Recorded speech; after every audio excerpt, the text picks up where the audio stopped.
was still there. Oh, say does that star-spangled banner yet wave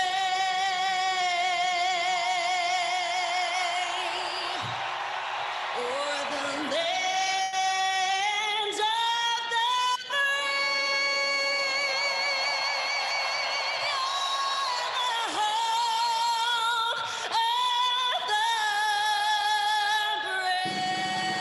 This is ESPN 102.5 The Game. Nashville's best sports talk. Locally owned. Home of our Nashville Predators. WPRT-FM Pegram. 97.5 Murfreesboro. WBUZ HD2 Laverne. Online at thegamenashville.com. We are ESPN 102.5 The Game. Live from the Wholesaling Studios, powered by RumbleOn.com. It's time for Darren, Daunic, and Chase. With hosts Darren McFarland, Willie Daunic, and Chase McCabe. On Nashville's best sports talk. ESPN 102.5 The Game.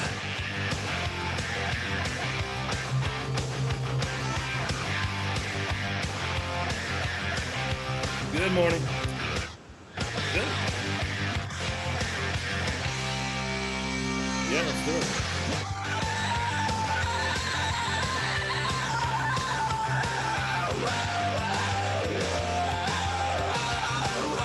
And again, Thursday morning to you, and welcome into Darren, Daunic, and Chase. You're on ESPN 105. The Game, another gorgeous day here in Middle Tennessee. Game 6 tonight at Bridgestone Arena. Predators trying to push this thing to 7 on Saturday. Can they do it? 8:30 puck drop pregame at 7:30. All the action, everything you want to hear is all day here on this radio station. Darren McFarland, Willie Daunic will join us in just a bit. Chase McCabe, alongside Elijah Campbell, is man of the board at our Wholesaling Studios, powered by RumbleOn.com. It is going to be a fun day in downtown Nashville, and see how this all plays out tonight. A little bit later start. That's the breaks. We've been accustomed to that over the years. That's what it is. Now we'll see. Can they make it 4 games in a row of extra hockey? We'll see. By the way, what? So Boston and Washington started off first 3 games. So they had 3 games in a row in their series, and then there were no more, right? So there's been 3 games in a row in this series. Correct. And I don't believe anybody else has had 3, right? There's been a lot of overtime. I don't games think so. Yeah, in the first round. There have certainly been quite a few. I think maybe there's some 2s in some series, but I don't think there's been another 3. Yeah, and I mean, there's been. I know Boston, Washington had a double OT because Smitty won that one. So there have been some multi-overtime games, but yeah, a lot of extra hockey, which if you're a fan, you like that, and if you're NBC, knowing that this is your last playoff, you want to go out with a bang. So that's certainly a way to do it, but. I know I speak for you and for all of Smashville. I would prefer a Preds regulation win tonight and not OT because of the late start. I would say I don't think there's too many people probably rooting for wee hours of the morning, but there's also basically everybody saying who cares if they win, that's all that matters. Yeah, well, and I get that. It's just about the result. Was it the triple OT game an 8:30 start? 1 o'clock in the morning when it happened. And you know what? There wasn't a soul I remember that night very well, and I don't remember anybody leaving the building. I remember going because at the time, I would usually leave the Barrel House location with about 10 minutes to go in the game. And I would go downstairs to get ready for post game, so I could, get to the locker room, be one of the first in the locker room, get in my spot to get the interview. And so I would do that basically for every, for regulation, and then I did it for every overtime, and then I was running back up because I think I helped you with one of the intermissions, and I was in the media room, and then I'd run back upstairs and go back down and then back upstairs. So I got my steps in that night for sure. Steps in. Yeah. 2 teams go by the wayside last night. Their season comes to an end. The Penguins, shame on me for picking against Barry Trotz. That's what I get. I know. How about the Islanders? 4-2. Wow. Yeah. Pittsburgh was going for it. I mean, they acquired Jeff Carter. I mean, they were going for it. I mean, they won the division. And Perry Trotz. And didn't Pittsburgh win? Did they win the first 2? Or just the first game? Did the Islanders win the next 4? New York won game 1. Okay. New York yeah, won yeah, that's game what I 1? thought. That's what I Okay, thought. New York okay. won I game thought 1. Pittsburgh. Yeah, that's right. But how about that? 4-2. They're all running together, by the way. Last night was fun. I know. I watched a lot. I watched a lot of games. In fact, I fell asleep after Minnesota extended theirs to 7 games. I was watching Vanderbilt Ole Miss until I fell asleep, and Vanderbilt was down. And then I woke up this morning and they won. So I was like, oh, all right, cool, very cool. Gover just texted me as we were having this conversation, and he texted right before I said I got my steps in, and he said, "You got your steps in that night." He goes, "Oh, you just said that." Yep. So, hi, Gover. Islanders eliminate the Penguins. Lightning in a shutout win over the Panthers, and Tampa advances 4-2 as well. That Kucherov guy, in case you're wondering, Is he good? 11 points in that series. What do you think? Yeah, he's pretty good. Didn't play all season. Didn't play all season. 11 points in that series. That's amazing. Yeah. He is quite the talented player. Yeah, so last night was interesting because you had 2 teams advancing, and then you had the late game where I thought you were going to have 3 teams advancing. Yep. So much so that Ricky, my friend, said, "Hey, this is my parlay I'm doing tonight. I'm taking all the favorites, or I'm taking the teams that can advance." And I said, "I like that, except for he was taking all the home teams." And so he took Minnesota. And I said, "I don't know, man. I think Vegas closes it out tonight. I think that's the only one that I think you're off on." And he didn't listen to me, and I'm glad he didn't listen to me because he hit. So he had the Islanders, Tampa, and then Minnesota. Wow. What did that hit for? Oh, over 200. Wow. So you get pretty good odds on that. Yeah, so that was a good hit. But I did. I thought, okay, it's on the road, but Vegas has Minnesota on the ropes. And now, I was watching NBC's postgame. Now, they're debating, do you go to Robin Leonard or do you keep Fleury in? And I thought that was interesting. Like, are we having a goalie discussion? I mean, I don't know how much of that game you watched, but Minnesota scores, and then it looks like Vegas ties it up, and it was the same situation that we had the other night in this game. Vegas looks like they tied it up, and they challenge. Dean Evison challenges for goaltender interference, and it was the same ruling that the goaltender was not allowed to play his position. So they took the goal off the board, and Kevin Fiala hasn't scored all series. He gets a goal last night. Yeah, he was a -5. He was a -5 going into that game in the first 5 games. Played a really good game. I think he had a goal and an assist. Ryan Hartman had the first goal, the game-winning goal for Minnesota. Yep, and so then they were able to close it out. And I do not put that on Marc-Andre Fleury at all. I understand if you want to make the change to try and spark some things, but for Game 7, but I wouldn't do it. No, I wouldn't do it. Marc-Andre Fleury's too experienced. You got to put him in for Game 7. I think that is a pipe dream to think that. I would be floored if that happened in Game 7. All right, let's bring in Adam Vingan from The Athletic. That's where you can find his work as we prepare for Game 6 here tonight. The Predators will hit the ice also here in just a bit. Adam, what are your thoughts as we sit here, going into Game 6? Can the Predators extend this to 7 games and push it to Raleigh on Saturday? What do you think? Well, my first thought is last night I got into bed. I looked at the clock. It was 8:45, and I thought to myself, the hockey game is just going to be starting at this time tomorrow, and I'm already in bed. So that's my first thought. I don't understand 8:30 starts. I just don't get it. Now that I've gotten that out of my head. You were in bed at 8:45 last night? Hey, I have to prepare for a youngin' in a couple of months. I got to get ready for some sleep. Oh, you're in training, I see. Yeah, I'm taking all of the extra sleep I can get at this point. But anyway, what do I think about Game 6? Well, certainly Game 5 was a stiff shot to the solar plexus for the Predators. They had a 3-2 series lead in their grasp. They weren't able to complete the task, and now they're up against it at home tonight.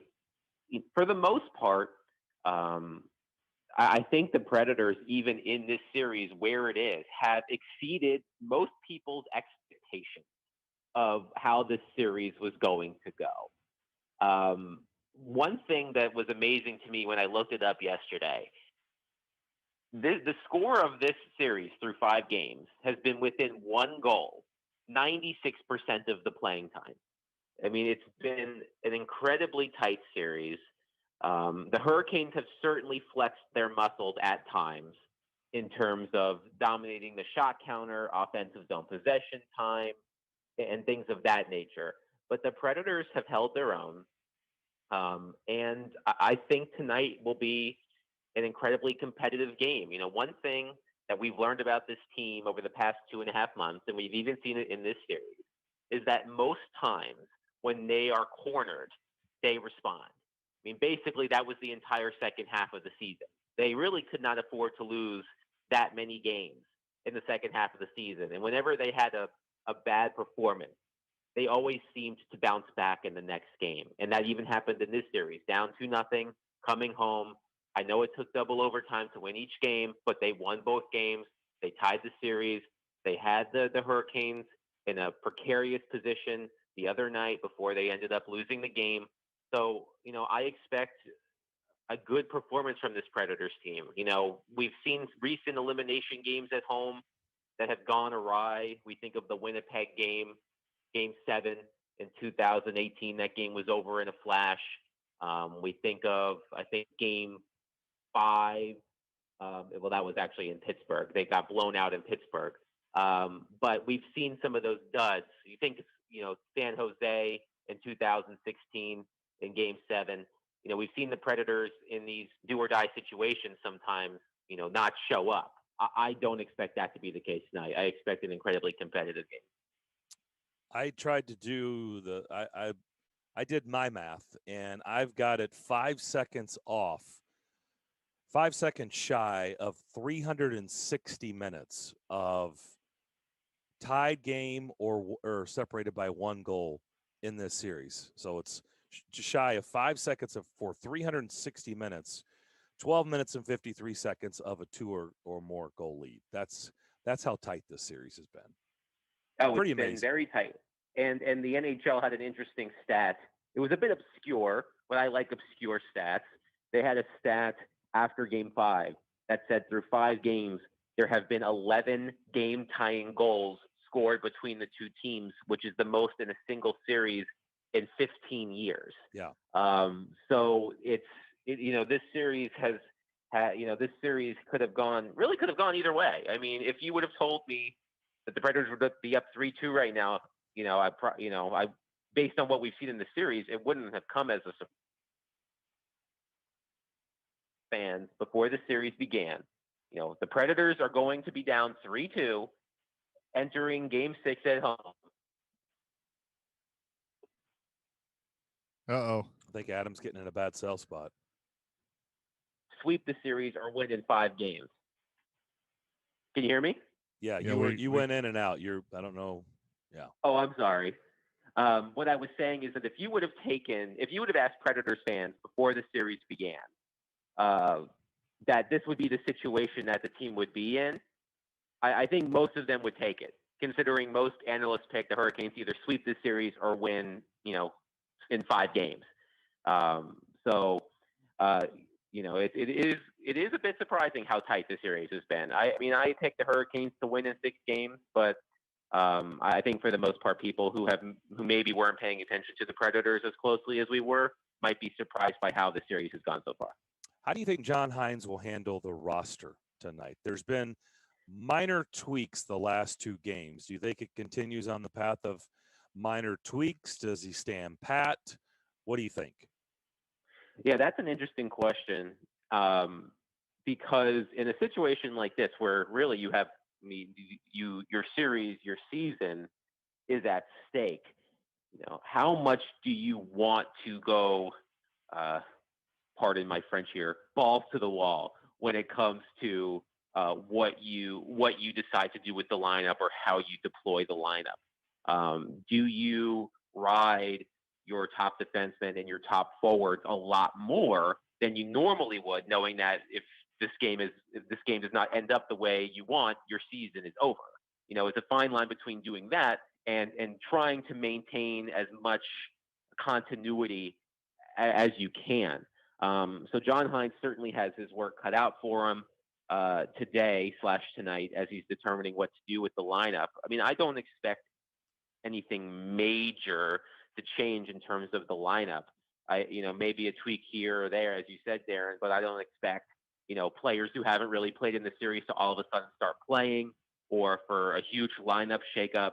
I just wonder if John Hines rides his top players a little bit more than usual, knowing that this is, this could be their last chance.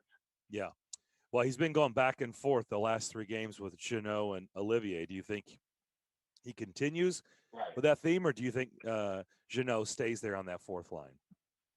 I think Jeannot stays there. Personally, I prefer Jeannot on that line, with all respect to Matthew Olivier, who played a huge role in that line becoming such a force. But isn't that amazing, Adam? Just think about what you said. I mean, before his injury, would we have ever said that out loud? Right? You would have thought there's no way. I mean, that's all we did was talk about Matthew Olivier and his play, and then he gets hurt for an extended period of time. And I agree with you, but I just to say that out loud, because I agree. I think Jeannot is the better option, and I don't think anybody would have ever said that before Olivier's injury. I mean, he just was playing so well, but it's a credit to Tanner Jeannot. Absolutely. And, here's how you should put Tanner Jeannot's season into context. If Matt Duchene wouldn't have scored 2 goals in the season finale, Tanner Jeannot would have finished the season with more goals than Matt Duchene. Yeah. Tanner had 5, Matt had 6 after that game, so -2 would have been 4. So let's just put that into perspective of how useful Tanner Jeannot has been for the Predators. And John made the decision to play all 4 of those 4th line players in game 1. It was the first time that he dressed all 4, Olivier, Jeannot, Trenin, and Sissons, in the same game. It did not work as they had hoped. But I think the numbers would point to Jeannot being a better option for that line than Olivier. So I would continue to stick with Olivier. How would you assess? We know Tolvanen didn't play game 1, but he's been in the lineup ever since. How would you grade his series to this point?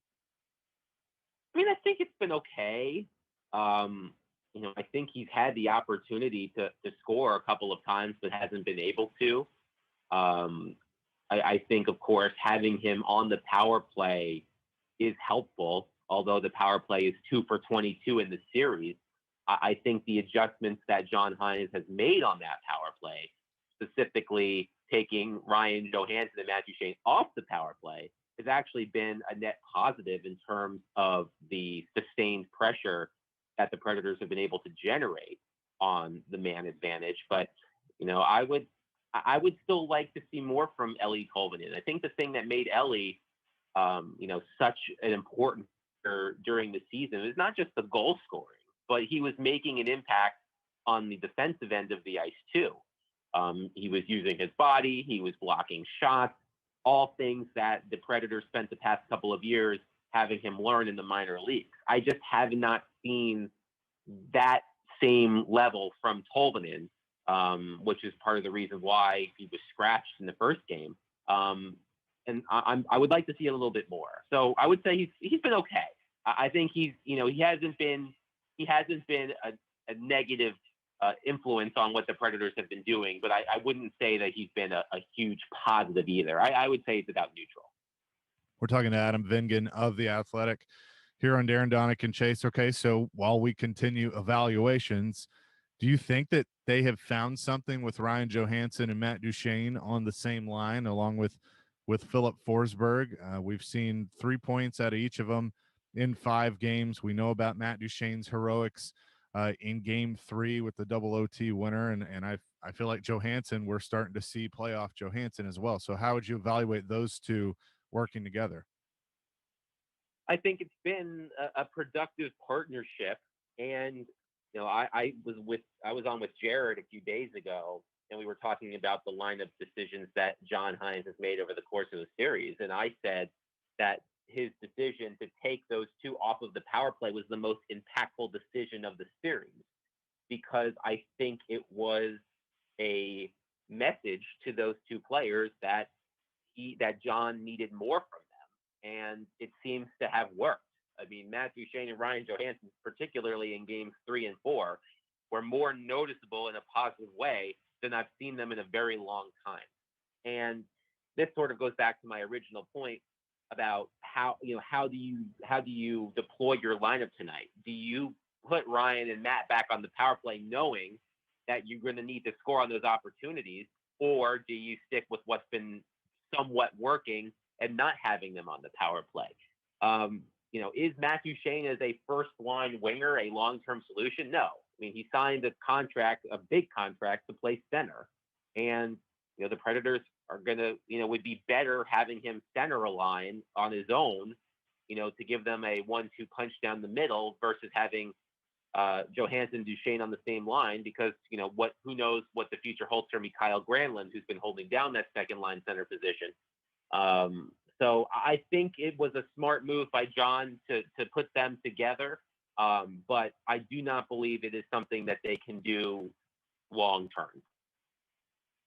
You speak of special teams. You were talking about power play, but with penalty kill, Roman Josi was not on the PK in game number 5. Do you expect that to change? I mean, I know that we ask a lot of him, and he's the captain and the leader of this team, and he does a little bit of everything, but wouldn't you think that it would be more productive to have him on that unit than maybe Ben Harper? I mean, in theory, yes. I wrote about this at the beginning of the season. I went back and looked it up because I heard Jared's diatribe yesterday afternoon about Roman not playing on the penalty kill. And I wrote a story about this at the beginning of the season, and I went back and I looked at the date of the story. On January 22nd, I wrote a story about John Hines taking Roman Josi off the penalty kill. And John's explanation at the time was, quote, "A player like Roman should play and can play in all situations, but if we have guys that are doing the job on the penalty kill, it means that he doesn't have to be out there all the time in those minutes," meaning those hard minutes on the penalty kill. So would I expect Roman Josi to all of a sudden be on the penalty kill tonight after not being on the penalty kill for the majority of the season? No. I mean, I do not expect that to change. But then it goes back to what we were talking about again. In this situation, in a do-or-die situation, do you make those changes? Because you need all hands on deck from your top players. But this is not a new phenomenon. I mean, Roman has not been on the penalty kill all season. So, Ben Harper has been a whipping boy for a lot of people in this series. And look, Ben Harper, he's done an admirable job, playing a third pairing role through most of the season. He's a replacement level player at best. He is what he is. I would try to limit the amount of time he was on the ice, but it appears that John clearly trusts him, which, quite frankly, I don't understand, but that's what we've seen. So, would I expect Roman to be on the penalty kill tonight? No, I don't. But things might change. You said earlier that, and rightfully so, nobody really expected the Predators to be, in this series, that Carolina was viewed as the better team, and they were on paper, but they have made this a series. So with that said, because they have already exceeded expectations, does that change your view overall of things, of what they didn't do at the trade deadline, that they held on to this team, that they kept after it, and they made the playoffs? Has anything changed for you, or are you still just waiting to see how it ends and then you'll make that decision? Well, I think if the Predators would have gotten annihilated in this series in 4 or 5 games, then I think it would have been easier to say, well, it was stupid of them not to do anything at the trade deadline, and now they're stuck. This is an incredibly complicated question because you're welcome. I still believe that this team needs to make major changes. Even if they lose tonight and they go out feeling like they gave the top seed in the Central Division a good competitive series, this Predators team is still on a decline. And in mid-March, we would have said, blow it up, but I don't think the Predators need to have that happen anymore. But I think management has to be incredibly careful about how they view what this how they view the second half of the season versus the bigger picture, because there are things to be more encouraged about, particularly the play of a lot of the younger players on the team. Alex Carrier, Ellie Tolvanen, Tanner Jeannot, Matthew Olivier, Jakub Trenin, Rem Pitlick, Jeremy Davies. Philip Tomasino was on the AHL's all-rookie team this season. There's a lot to like about the prospects that are on their way or have arrived this season. But the core still isn't getting it done if they lose in the first round. And it's going to be hard to move some of the contracts. But I think what David Poile needs to be careful about, and I think he will, is being heavily influenced by the second half of the season. I think it's important you can take it into account, absolutely. But I do not think he should look at it and say, we're on the right track, stick with it, because they're clearly not on the right track. They're on the decline in terms of postseason performance. Technically, they fared better this year than last year because they didn't even make it into the quote-unquote first round last year. But that's going to be very interesting to see. I think the organization has to be very careful. And I wrote back when the team was struggling that missing the playoffs would have been a blessing in disguise, because they could not fool themselves into thinking that this team was on the right track. Because they went on such a marvelous run in the second half of the season, and because they'd given the Hurricanes a lot to handle, that might change some minds. But I think you have to be, as I've said a couple of times, so careful about how the second half of the season in this playoff series influences long-term decision-making. Something else you'll get used to when you're a dad? Naps. So take a nap today. We'll see you at the arena tonight. All right, guys. Thanks. Adam Thanks, Vingan Adam. from The Athletic. That's where you can find his work. We'll slide away for a couple minutes, pay some bills, come back, and discuss here on Darren, Daunic, and Chase, ESPN 102.5 The Game. It's game day in Smashville. Trenin decided to score. Yakov Trenin on a 2-on-1. The Preds look to hold serve on home ice in a do-or-die Game 6 against the Canes. Player, staff, everyone's ready, and we're really excited here for Game 6. Preds Extra at 6. Pre-game at 7:30. Face-off at 8:30 on Smashville's best sports talk. ESPN 102.5 The Game and the Game Nashville app.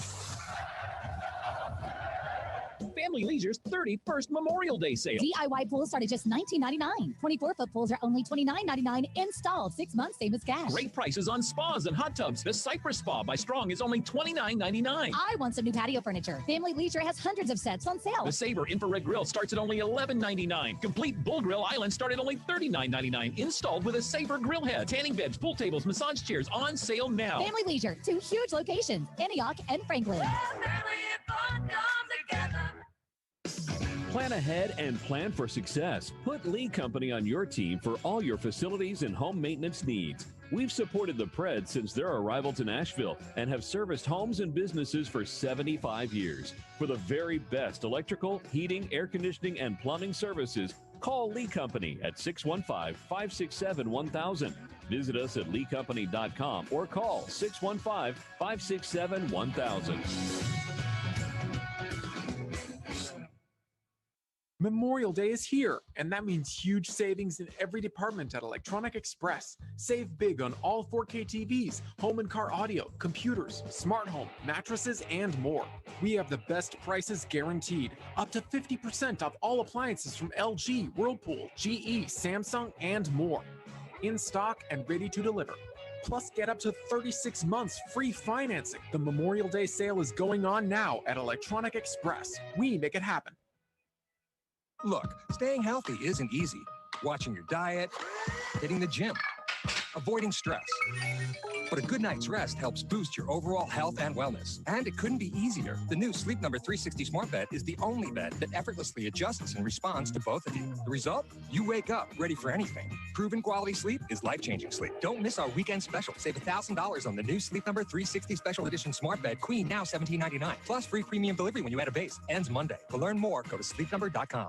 I'm Dr. Baker, an ER physician. If you're having leg pain, swelling, or redness, but haven't talked to your doctor yet, don't wait. This could be deep vein thrombosis, a blood clot which could travel to your lungs and lead to a pulmonary embolism, which could cause chest pain or discomfort or difficulty breathing and be deadly.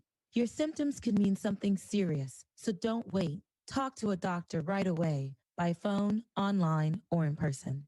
Brought to you by Bristol-Myers Squibb and Pfizer. Friday night. To the right sideline, shoots a contested three and buries it. Kevin Durant and the Brooklyn Nets square off with the Boston Celtics in Game 3 of Round 1. Coverage begins at 7 on ESPN 1025 The Game and the Game Nashville app. Hey Nashville, it's Max Kellerman, and you're listening to Nashville's best sports talk, ESPN 1025 The Game. Yeah, I mean, we're excited to go home. Those two games at home were unbelievable. The crowd is obviously always gives us extra boost at home, and we know it's gonna be rocking in there. And we got to go home and win one at home. Roman Yossi after Game 5, tough loss in Raleigh. Game 6 tonight, 8:30 puck drop. Pete Weber and Hal Gill will have your call here on these airwaves. I'll have pregame for you starting at 7:30. There will be extra coverage starting at 6 o'clock. That I'll have. Preds Extra. So keep that in mind. All kinds of hockey tonight starting at 6 o'clock. Listen to the game every weekday for your chance to win $1,000. It's the game's 1K payday presented by Kentucky Kingdom and Hurricane Bay. You can listen for the keywords at 9 a.m., noon, and 3 p.m. When you hear it, go to thegamenashville.com and enter the keyword for a shot at $1,000. Should have your attention. Also, starting at 3 o'clock today until the first period concludes tonight, which would be probably around 9:15, 9:30, somewhere in that range would be my guess. You have the opportunity to receive a free COVID-19 vaccination shot at the Bridgestone Arena Plaza. So just outside the arena, there in the plaza, no appointment necessary. This is being put on by the Nashville Davidson Metro Health Department. To support for the drive also comes from the following groups. There's fire department is involved, the mayor's office, Tennessee Department of Health. So you've got an opportunity. They've got the single dose Johnson & Johnson, and they've got, let's see, what else? It's not just the single dose. They've got, I think they have the Pfizer too, right? Or the first round, if you need round 1, or I think even round 2, I believe. Yes, Pfizer first dose are available. And like I said, no appointment. This is all free. All you have to do is go up there, and also your second dose. Yes. So all the above is in play tonight. Yeah. And I've had mine. Chase has had his. Willie's had his. Elijah, have you? I'm fully vaxxed, baby. Oh, that's what I thought. So this show. Yeah, he's been licking doorknobs, so he's back in. I am invincible. So this show is fully vaccinated. I'm not sure about that either, but an opportunity. Look, even if you don't have a ticket to the game tonight, you got an opportunity to go down there and just walk right up and get the one dose Johnson & Johnson and be done with it, or your first dose or your second dose, and it's free, and away you go. Look, this is along those lines. The Tampa Bay Lightning just announced, I know this is shocking, right? They're going to increase their capacity for round 2 to 13,500. Like, who's kidding who? Like, I don't even know. Like, why don't you just go on and say it? Like, just go full building. Like, what are you doing? Just go full building. Like, I know. if you get to the conference final, you're going to increase it again. It's like, what are we doing? Why are we taking these little baby steps? Just go full board. Just do it. I mean, that's where we are. I mean, look at downtown Nashville. Give me a break. That's where we are. Go to the restaurants. Anybody gone out to eat lately? That's where we are. Like, why are we still taking these? Oh, let's increase it just a little bit more. You're at 80%. Just go full capacity and be done with it. What are we doing? Man, I like it. You're bringing the passion today. I mean, honestly, like that. what are we doing? 13,500, Well, 14,000 here. Like, just go full bore. What is that? What is that changing? If you're at 80%, that's much safer than 100%. Look, most people, I would hope, have already done this, but we're putting that message out there because if you haven't, and I know not everybody has, I don't know what the numbers are, but I feel like the people that I talk to, everybody's been vaccinated, and if you haven't, go do it. And so we can just stop with this. Hey, we're going to increase it 2,000 more, or hey, it's going to be 13,500. Like, just enough with it. Just go full capacity and be done with it.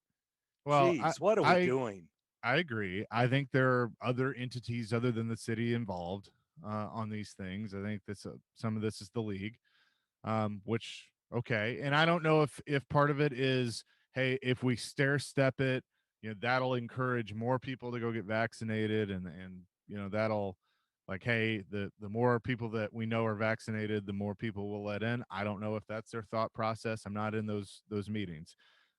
But I agree. I mean, like, we're right there at it. And if you've been at games or you've watched games on TV, I mean, you can tell that more and more people are going in, and like Minnesota had 4,000. Okay. Yeah, but that was depressing. Right. And look, there's no doubt. The reason I'm bringing that, there's no doubt this series has absolutely forced a lot of issues around the league. There's no doubt about it. They're all sitting there going, what are we doing here? I mean, think about Canada. I mean, is it not crazy watching their games? It's like, oh my goodness. I mean, it feels like a year ago, right? It feels like, what was it, October? Yeah. August and September. August and September of last year and October when it all wrapped up. I mean, that's what it feels like watching those games. But I'm just saying, like, Minnesota's 4,000, but there is pressure being applied. But okay, so Tampa. So if you win the next round and you're in the conference final, you know what they're going to do? They're going to keep increasing. Like, what are you doing? So what? You're going to be like, right? It's like, Carolina's already announced it. There's a game 7. What are they already announced? Game 7? Oh, we're going to almost 16,000. It's like, what? Like you're right there at it. Like, how you're much right is that there. building Like, hold? so thank goodness. I mean, hey, you continue to be safe. I mean, hey, 16,000. Okay, if you went full out, what is their full capacity? 19, 18, 18? Let's see. I think it's 19 for hockey. It's PNC Arena. For hockey, it's 18,680. 18, yeah, sorry, 18.6. Okay, so they're going to like 15, 16. Like, what do you? You're right there. Oh, okay. So you're 2,000 off. Oh, hey, we're gonna just continue doing everything. What? What do you mean? What are you doing? Just be done with it. Just go. If you're already there, then just go full capacity. What are we doing?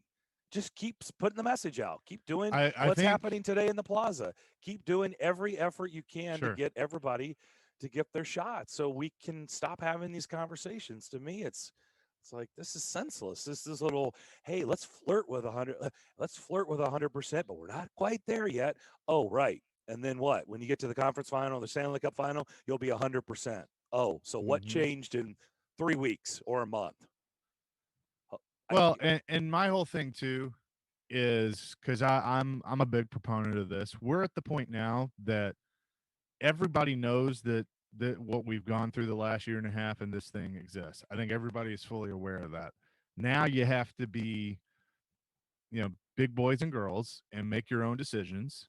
And your decision is your decision. My decision is my decision. I am not telling anybody to do anything. I'm not going to tell you what to do. Nope. You don't tell me what to do. Nope. If I see somebody in a store still wearing a mask, that's your decision. That's fine. That's fine. I have no issue with that. If you see me without one, don't say anything to me, like, because I'm fully vaccinated. We're at the point now You make your own choices. Yep. If your choice is to not go get the vaccine, that's your choice. Doesn't mean that, everybody is going to agree with you, but it's your choice.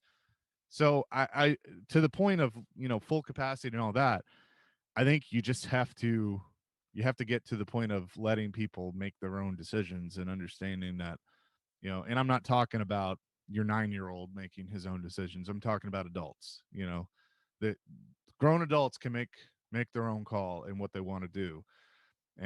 But you understand that your decisions do have, repercussions. There's rules to your decisions, and that's what we've talked about. And look, we're on the same page, Chase, 100%. Like, sure. I'm not telling you just, hey, we've done it, you do it. I'm not saying that. I'm just saying, hey, it's available. We're just going to pass along the message.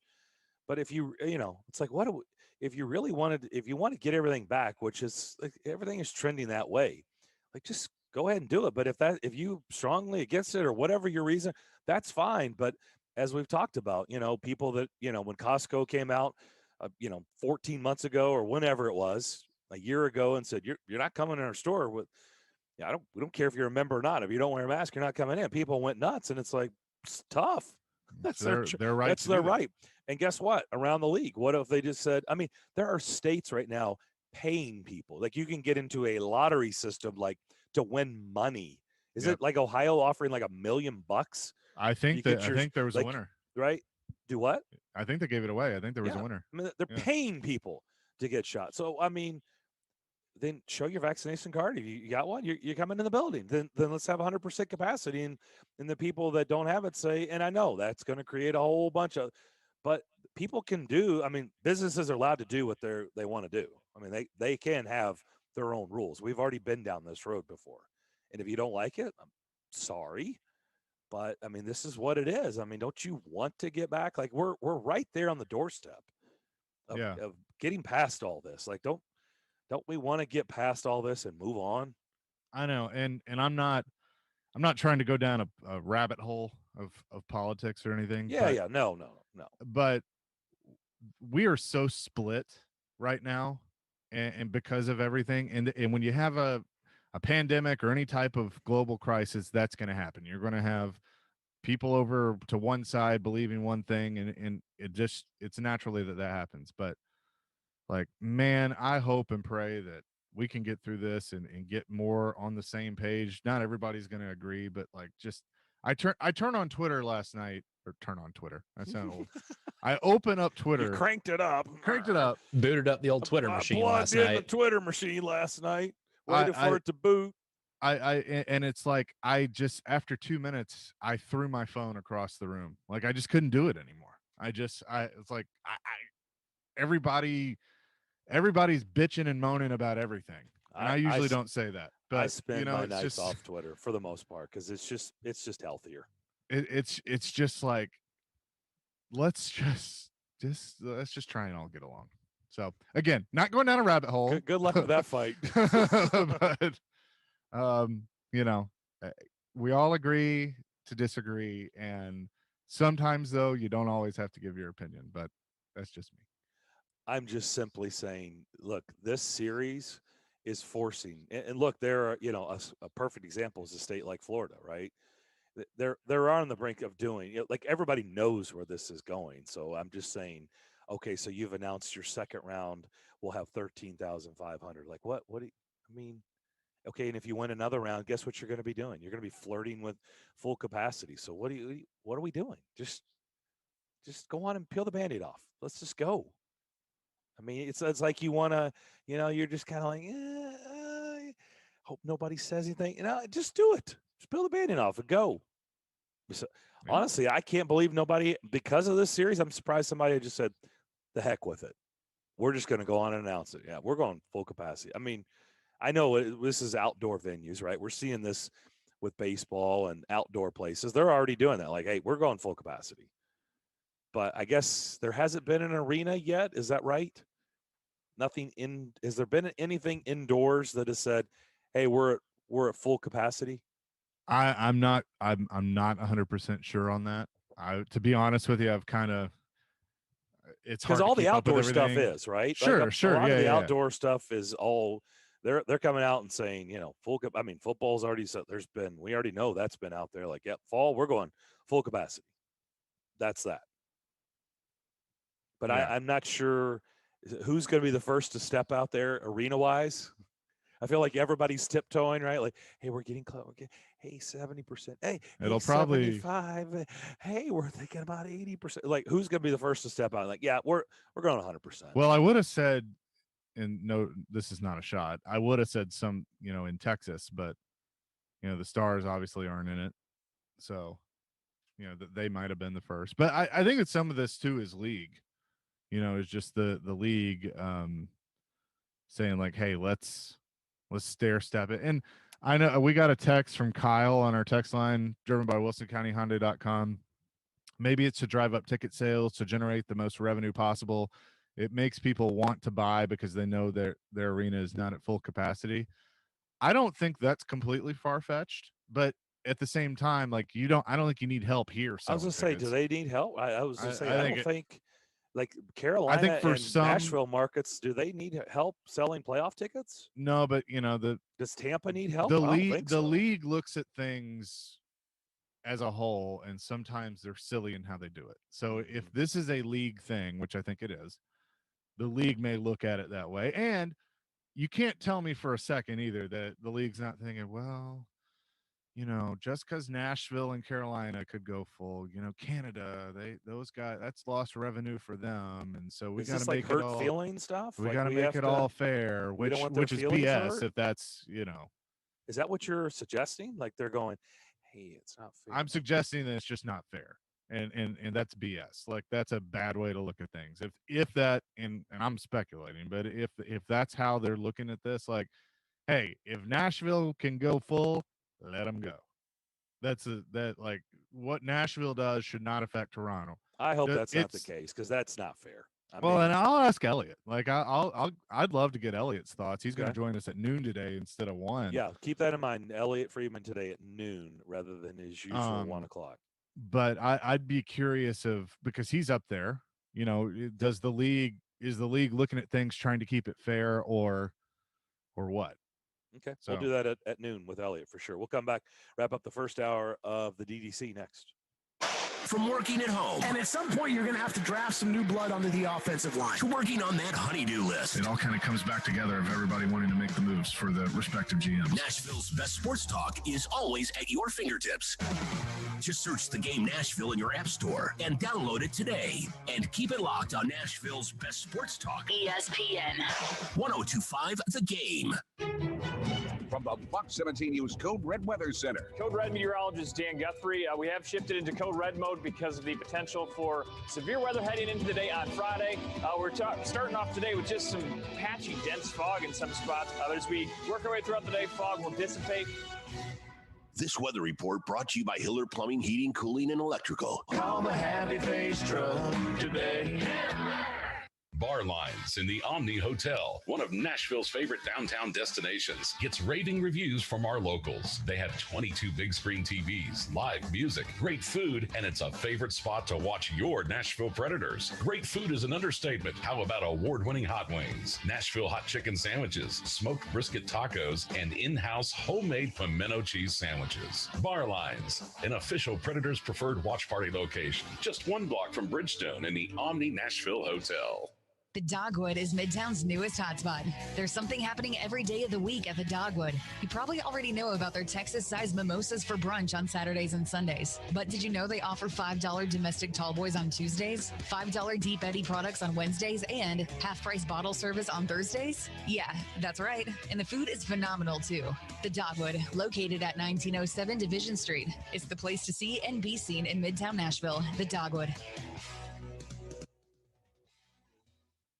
The ultimate social experience is coming to Nashville. My Wine Society presents Blended Festival, August 13th and 14th at First Horizon Park, with live performances by Cascade, Lil Jon, Matt Stell, Blake Brown, Bryce Vine, and more. Enjoy Blended's massive 100-foot wine tasting tent and indulge in culinary activations by Nashville's hottest chefs. There's also Blended's relaxing wellness lounge, the Maxim VIP Village, and a whole lot more. Get Blended. Tickets on sale now at blendedfestival.com. Robbie Stanley. I was waiting in anticipation for something to happen. Joe Rexrode. It's also 3-on-3. It's a little easy to score in 3-on-3. I mean, there's a lot of ways you can take this. Get your morning started with Robbie and Rexrode every weekday from 6 to 10 on Nashville's best sports talk. ESPN 1025 The Game and the Game Nashville app. If you've missed any of today's show, just search Darren, Daunic, and Chase on Apple, Spotify, or on your favorite podcast platform. Hey, race fans, the Indianapolis 500 is this Sunday. Big Machine Vodka Music City Grand Prix, along with us here at 1025 The Game, invites you to the official Indy 500 watch party. That'll be at Scoreboard Bar and Grill.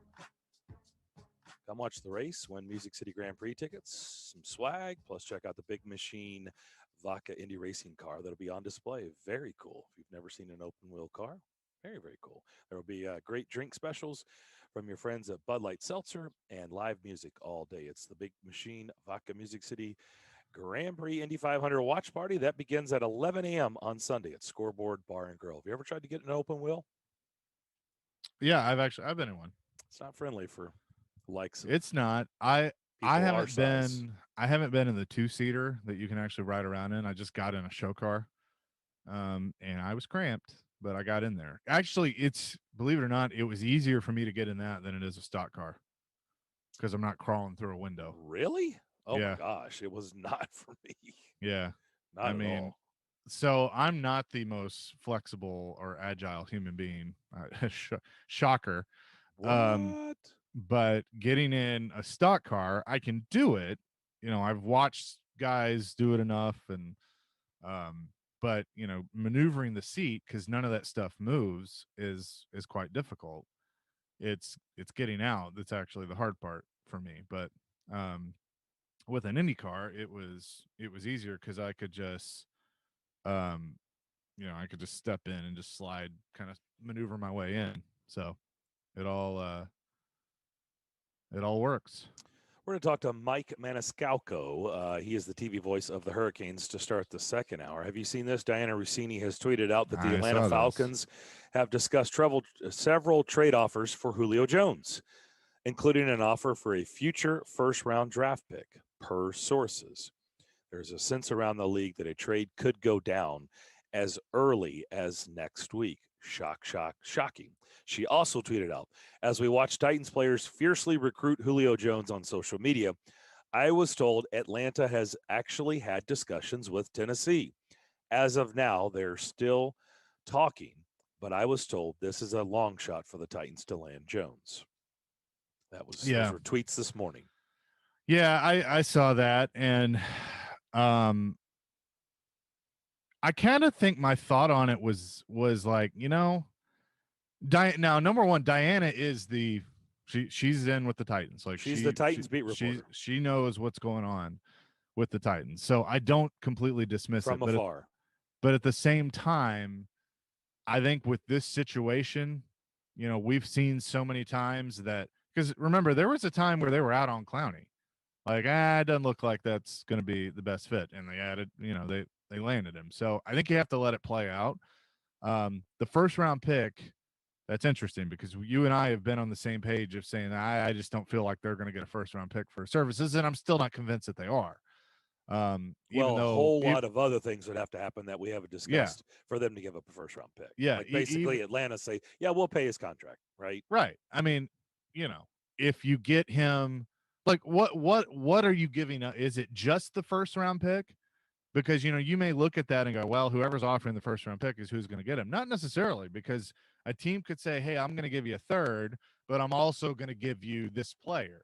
And I got more cap room, so I'll pay more. You know, there are a lot of other things that go with it. If John and the Titans are saying, hey, not going to do a first, I'll do a conditional third, I'll give you Rashaan Evans, and you know, I can, if Julio is willing to restructure, which you're going to know that answer, you know, I'll pay X amount of the salary. You know, there's just a lot of different little details that can go into it.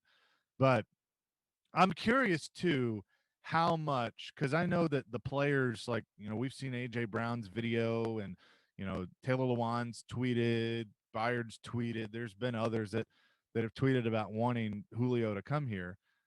I know they're not the ones making the decisions and making the trade, but I do wonder how much of that influences. Because I mean, the fact that you can look around and say, hey, this locker room wants this guy, they're excited about this guy. What does that do? Does that have any influence at all on any type of negotiation? Well, it's not the first time that they've tried to recruit players to come here. No. So you can't allow it to happen or be okay with it with some guys, but not be okay with it with other guys, right? So to me, you've already set the precedent. The precedent, that's the world we live in. In college, coaches are absolutely relying on players to recruit other players to come to the school. I mean, coaches now, think about that. I mean, why would you be against that? I mean, they're helping you do your job. And Sure. probably they're better equipped to do it because they actually have the real relationship with the kid, right? Because they've been playing with them since 7th grade or what have you.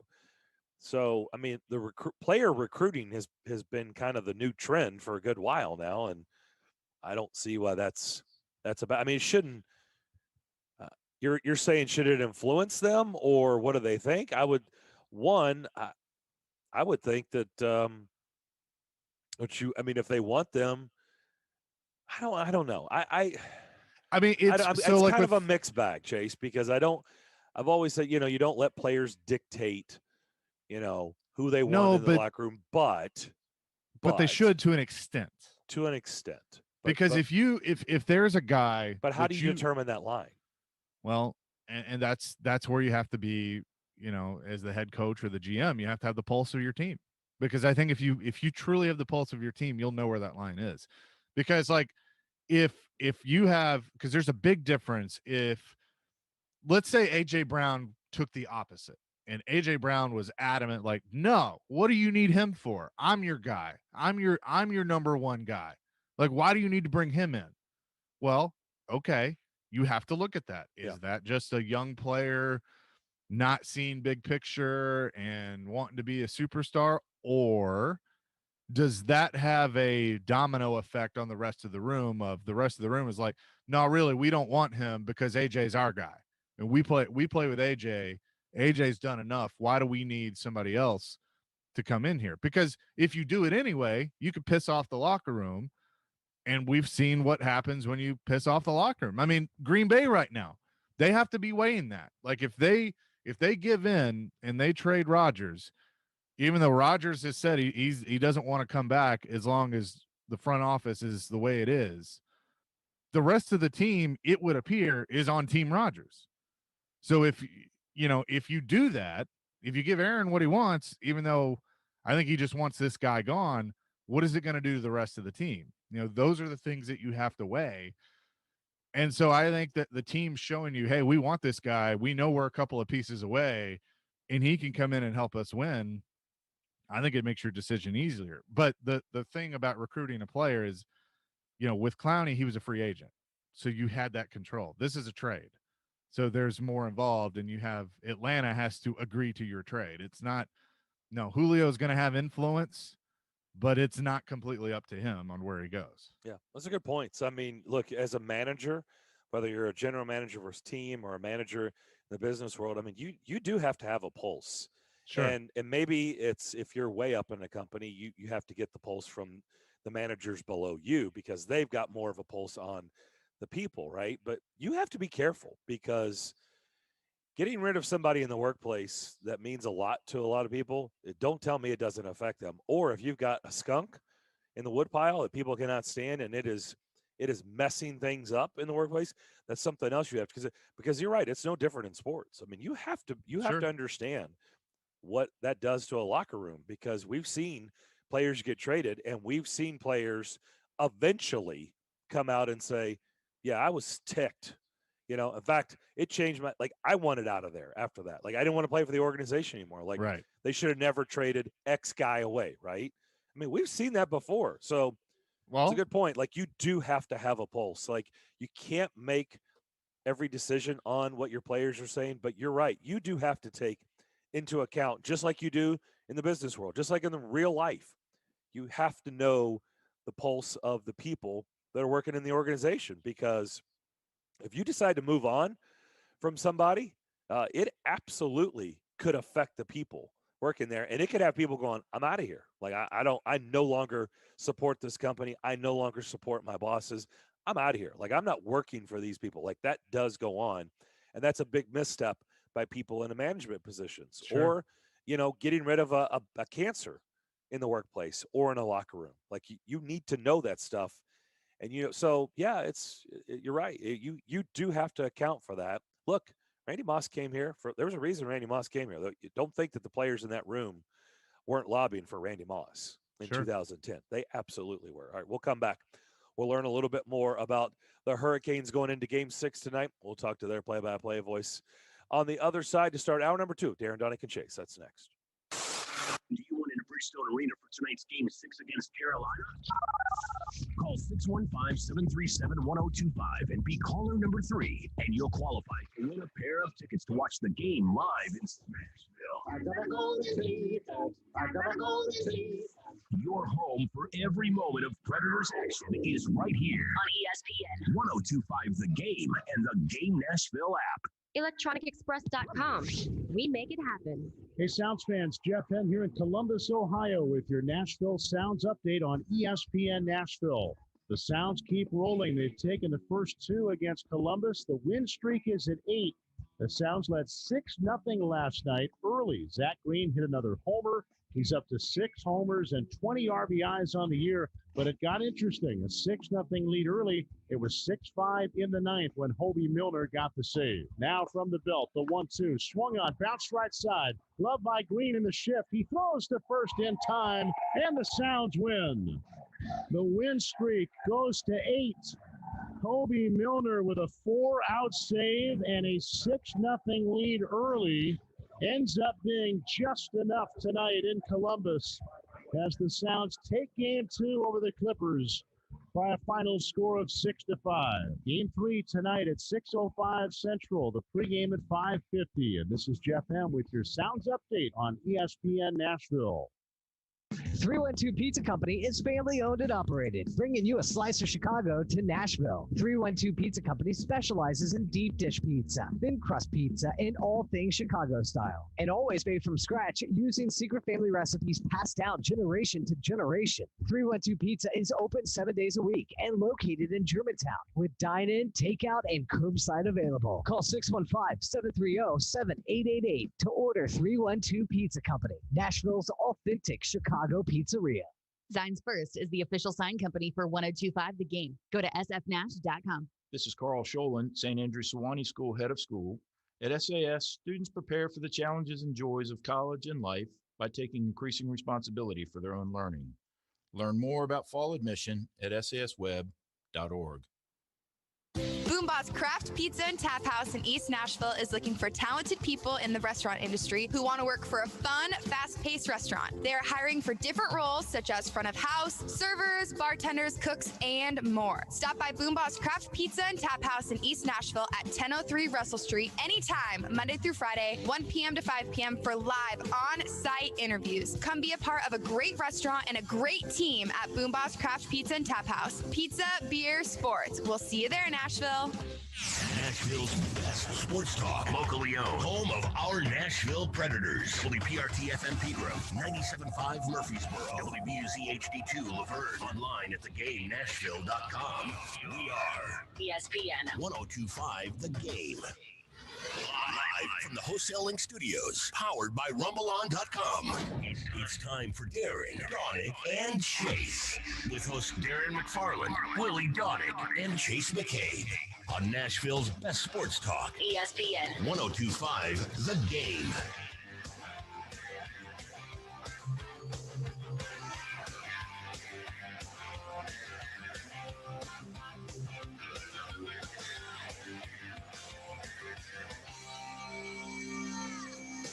Hour number 2, Darren, Daunic, and Chase here on ESPN 1025 The Game here on this Thursday. Game 6 tonight, Bridgestone Arena, 8:30 puck drop. Pete Weber and Hal Gill will have your call right here on these airwaves.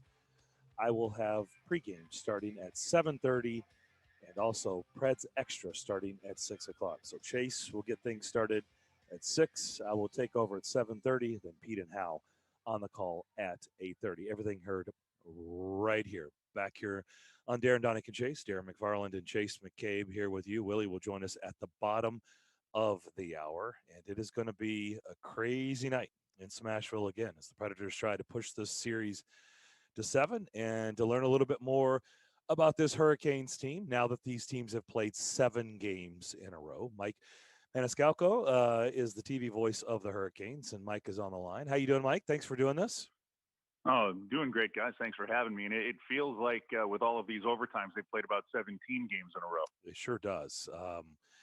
I've done my math, and you don't have to trust me. That's fine. I don't think anybody else does either. But my math shows me, Mike, that this series right now through 5 games is 5 seconds shy of 360 minutes of this game being tied or separated by 1 goal.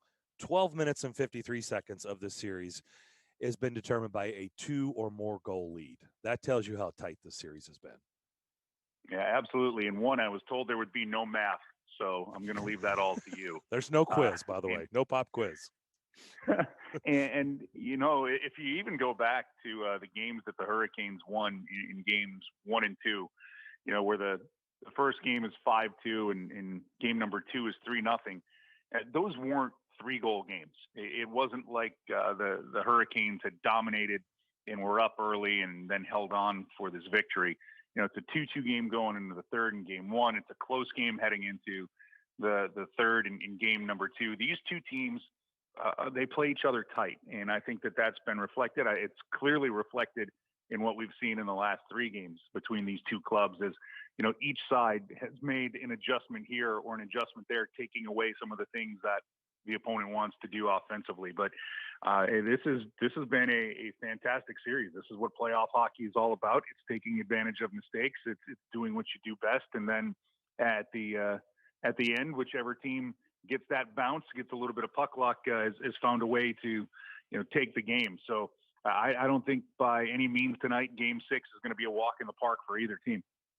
Jacob Slavin got hurt in the final tilts of the regular season here in Nashville against the Predators, and he's been banged up in this series, missing a lot of time. And if anybody wondered his importance to the lineup, I guess you saw it in Game 5. They didn't ease him back in. He had the most minutes played of any Hurricane player, over 26 minutes. What does he had an assist, by the way, in that game? What does Jacob Slavin mean to this roster? I mean, he is the best defenseman on the roster. When you talk about the total package, what he brings, although this series, I would like to elevate Brett Pesce's name in that conversation. What he's able to do is play big minutes. He plays them with ease, and he brings balance to that blue line. And I think that it was, for everybody who has watched this series, clearly on display with the 2 games there in Nashville. Because when you get penalties, when you have to play shorthanded, or even when you have to play power play minutes, you can throw your defensive rotation out of whack. And guys end up being paired with somebody, even if it's a shift or 2 in a series like this, the other team can take advantage of it. And Nashville did take advantage of it at times at Bridgestone in games 3 and 4, where, you get a defensive matchup that you don't want if you're Rod Brindamore and the defensive assistant coach, Dean Chenault. You're trying to get it through for 35, 45 seconds a shift, and then you hope you can get back to your normal pairings. What Slavin does is you can play him anywhere. And in particular, because he doesn't play power play minutes, and neither does Brett Pesce, you can throw him out whenever you want to from there. But he's such a horse that even if he is on the kill for 90 seconds, he doesn't need 2 minutes off to get back on the ice and play. Or if he has 90 seconds on the kill, that means Brett Pesce doesn't. So you can keep your defensive pairings in a somewhat normal rotation. You don't have to elevate somebody. And then he's just calm. He's just so calm and steady. He never panics with the puck. I mean, it's rare when he makes the wrong decision with it. He's always in the right place at the right time. I could continue to go on for all the things that Jacob Slavin means, but it's like anything. When you get a guy who is that good and you put him back in the lineup, it slots everybody where they should be or where they're most comfortable playing. And that's what he means to this team. Both teams were very good at faceoffs. Their winning percentage throughout the course of the regular season, Carolina was right at the very top of the league, but Nashville didn't take much of a backseat. I think they were in the top 10 or somewhere, I think around 7, 8 in the league. You don't really talk about draws until you're not good at it, right? It's kind of like special teams in football. Nobody really talks about it until you suck at it. And then everybody wants to talk about special teams or your kicker, right? But I thought, and it's been pretty even throughout the series. Like I said, both of these teams are very good at, but Carolina certainly got the edge the other night on Tuesday night because they won, was it 59% of the faceoffs, and some of them were pretty big there down the stretch. Well, I'm a Minnesota Vikings fan, so thank you for bringing up special teams and kickers. That's great. Sorry. Hey, look at the time. I got to go. No, as far as faceoffs go, you're right, because I've heard people try to say winning draws, it's not that big of a deal. Maybe that's overrated. And I couldn't disagree more. And as you pointed out, in particular, in the playoffs, when every faceoff becomes crucial because it becomes possession time. You know, if you're in the defensive end of the rink and you lose the draw, now are you going to be chasing somebody around for 35, 45 seconds? And conversely, on the offensive side, you want to win that draw. You put the pressure on, you can hem in these teams. And I think we've seen when these teams, whoever is getting the better of the draws, because I think it was in game 4, when it really started to get important, Nashville, it seemed, was winning every draw. Every time I'd call, face off, didn't matter what end, face off, draws won back by Nashville, pucks picked up by the Predators. And it becomes key because if you have the puck, you're starting to dictate how that next shift, those next 2 shifts might be played. So I think you're spot on. It's one of those things where you don't pay too much attention to it in the regular season, but this time of year, everything's amplified. And the way that these teams play, that if you can get the puck and force, in the Canes case, if you can force Nashville to chase you around the zone, or even better, because I think the way that the Johansson, Forsberg, and Duchesne line was really starting to feel themselves after game 4, if you can keep the puck away from them in Raleigh, that's just a huge advantage. And, for the Canes, Jordan Staal is one of the best in the business at it. Every year he's going to be in the top 5 of face-offs won. Vincent Trocheck is really good in the face-off circle. I think that was something that people weren't really expecting out of him when the Canes acquired him last year.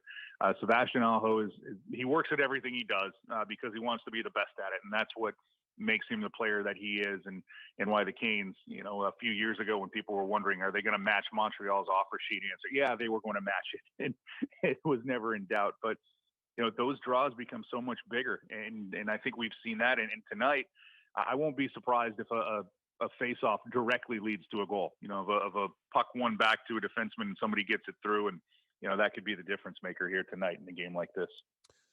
Jordan Staal has been big in this series. It's hard to believe he's been in Carolina for almost a decade. What has he meant to this Hurricanes roster? Like I said, I know he's been big in this series, but overall his presence in the room and out on the ice, his play, how important is he to what the Hurricanes are trying to do?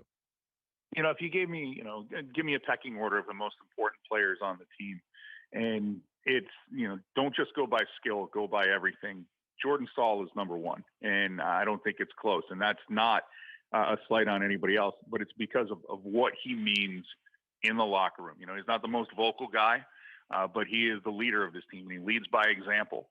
And he is the hardest worker on the team. And you figure some guys get to a point in their career when you put in, 14, 15 seasons, when you've got over 100 playoff games, you don't have to work like it's, your second year in the league. That doesn't even enter into the equation for Jordan Staal. He sets the example for that team to follow. And it's one of the things for a team, they're young, but they're not young, but they still need to look at some guys in the locker room in big moments and be like, okay, what should we be doing? And when you see how Jordan Staal handles his business, goes about the day-to-day of being a professional, it's a huge impact for this team. And the Canes have been very fortunate the last few years when they brought back Justin Williams to set that example for a really young team. And now you've got Jordan Staal, who continues to set an example. And on the ice, everybody's like, well, what's different about Jordan Staal this year? Honestly, the puck's going left instead of going right. The past few years, it'd go right, it would miss the net. Now it's going left and it's going in.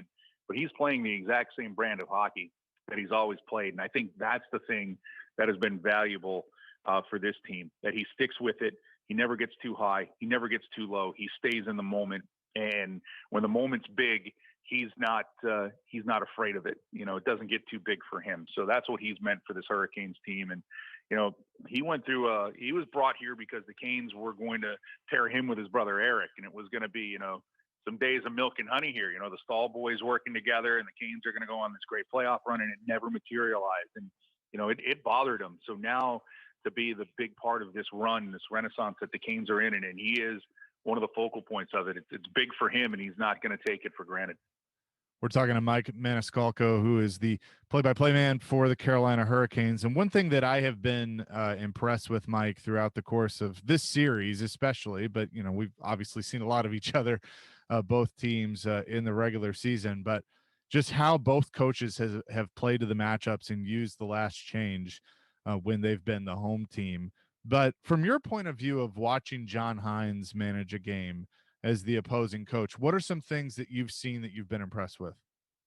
The fact that he trusts his rookies this time of year, and watching it, a lot of it was by necessity with the roster as the year goes on. But you'd figure, you get to the playoffs and certain things are going to change, and maybe some minutes are going to be less for guys like Jakob Trenin or, Alexander Carrier is going to, when the big minutes are out there, it'll be easy for John Hines to say, okay, I'm going to put Ryan Ellis back with Roman Josi. And the fact that he trusts those players, and it's paid dividends, because now what Nashville has and what John Hines has is 4 lines that he trusts, that he can put out in any situation and not worry about it. And that, to me, is one of the biggest things that in today's game, the coaches want to trust the players, and the players want that trust. And John Hines, I look at certain situations when he has this feel of, okay, I'm going to do this. And all of us, we think we know everything. And we're like, well, wait, you're taking Ryan Johansson and Matt Duchene off the power play. Isn't that counterintuitive? Don't you put your guys like that on the power play? Well, it's worked.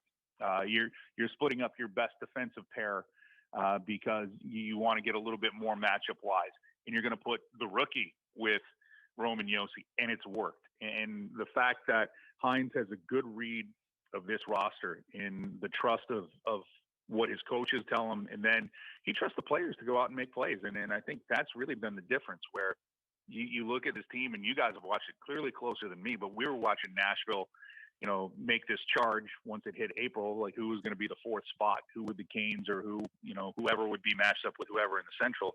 And you started watching, and it was really the fact that John Hines didn't do I'm just going to lean on the veteran guys because that's what you need to do. He called everybody to be a part of the party, and everybody has joined in. And that's why, you look at the record, and then you look at this postseason, everybody's been part of it. And that's been the impressive thing to me for what John Hines has been able to do with this club, to get everything, it seems like, out of everybody.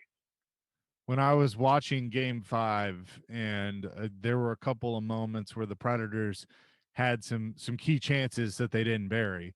I was having that thought of, okay, this is probably one of the biggest tests that Nedeljkovic has faced in this series. And as a young rookie goaltender, you wonder how he's going to respond if things start getting hairy. Now, like I said, they didn't bury those chances, and we saw how the game ended up unfolding and Carolina winning in overtime. But what's kind of been your thought of, as Nedeljkovic has gone through this evolution of a young goaltender in the playoffs, in the war that is this time of year, how he's handled some of that pressure?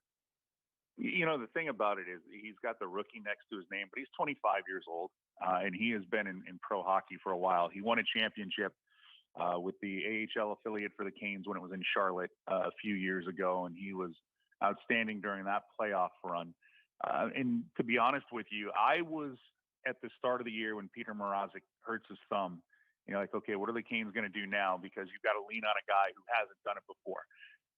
How Alex Nedeljkovic, he's had this confidence in himself. He just needed the door to open, and he was going to show everybody he could play in this league and how he could play. So I don't think that he's looking at, Game 5, we're down 2-1. I have to make these big saves, or I'm going head-to-head with, UC Saros. It's me versus him. I don't think he operates that way. He operates where he wants the pressure because it doesn't bother him. He is confident. He has this belief in himself. So in that situation, I wasn't sitting there going, well, Alex Nedeljkovic is going to let in a bad goal here and the game is going to be out of hand in game number 5. Honestly, that didn't cross my mind.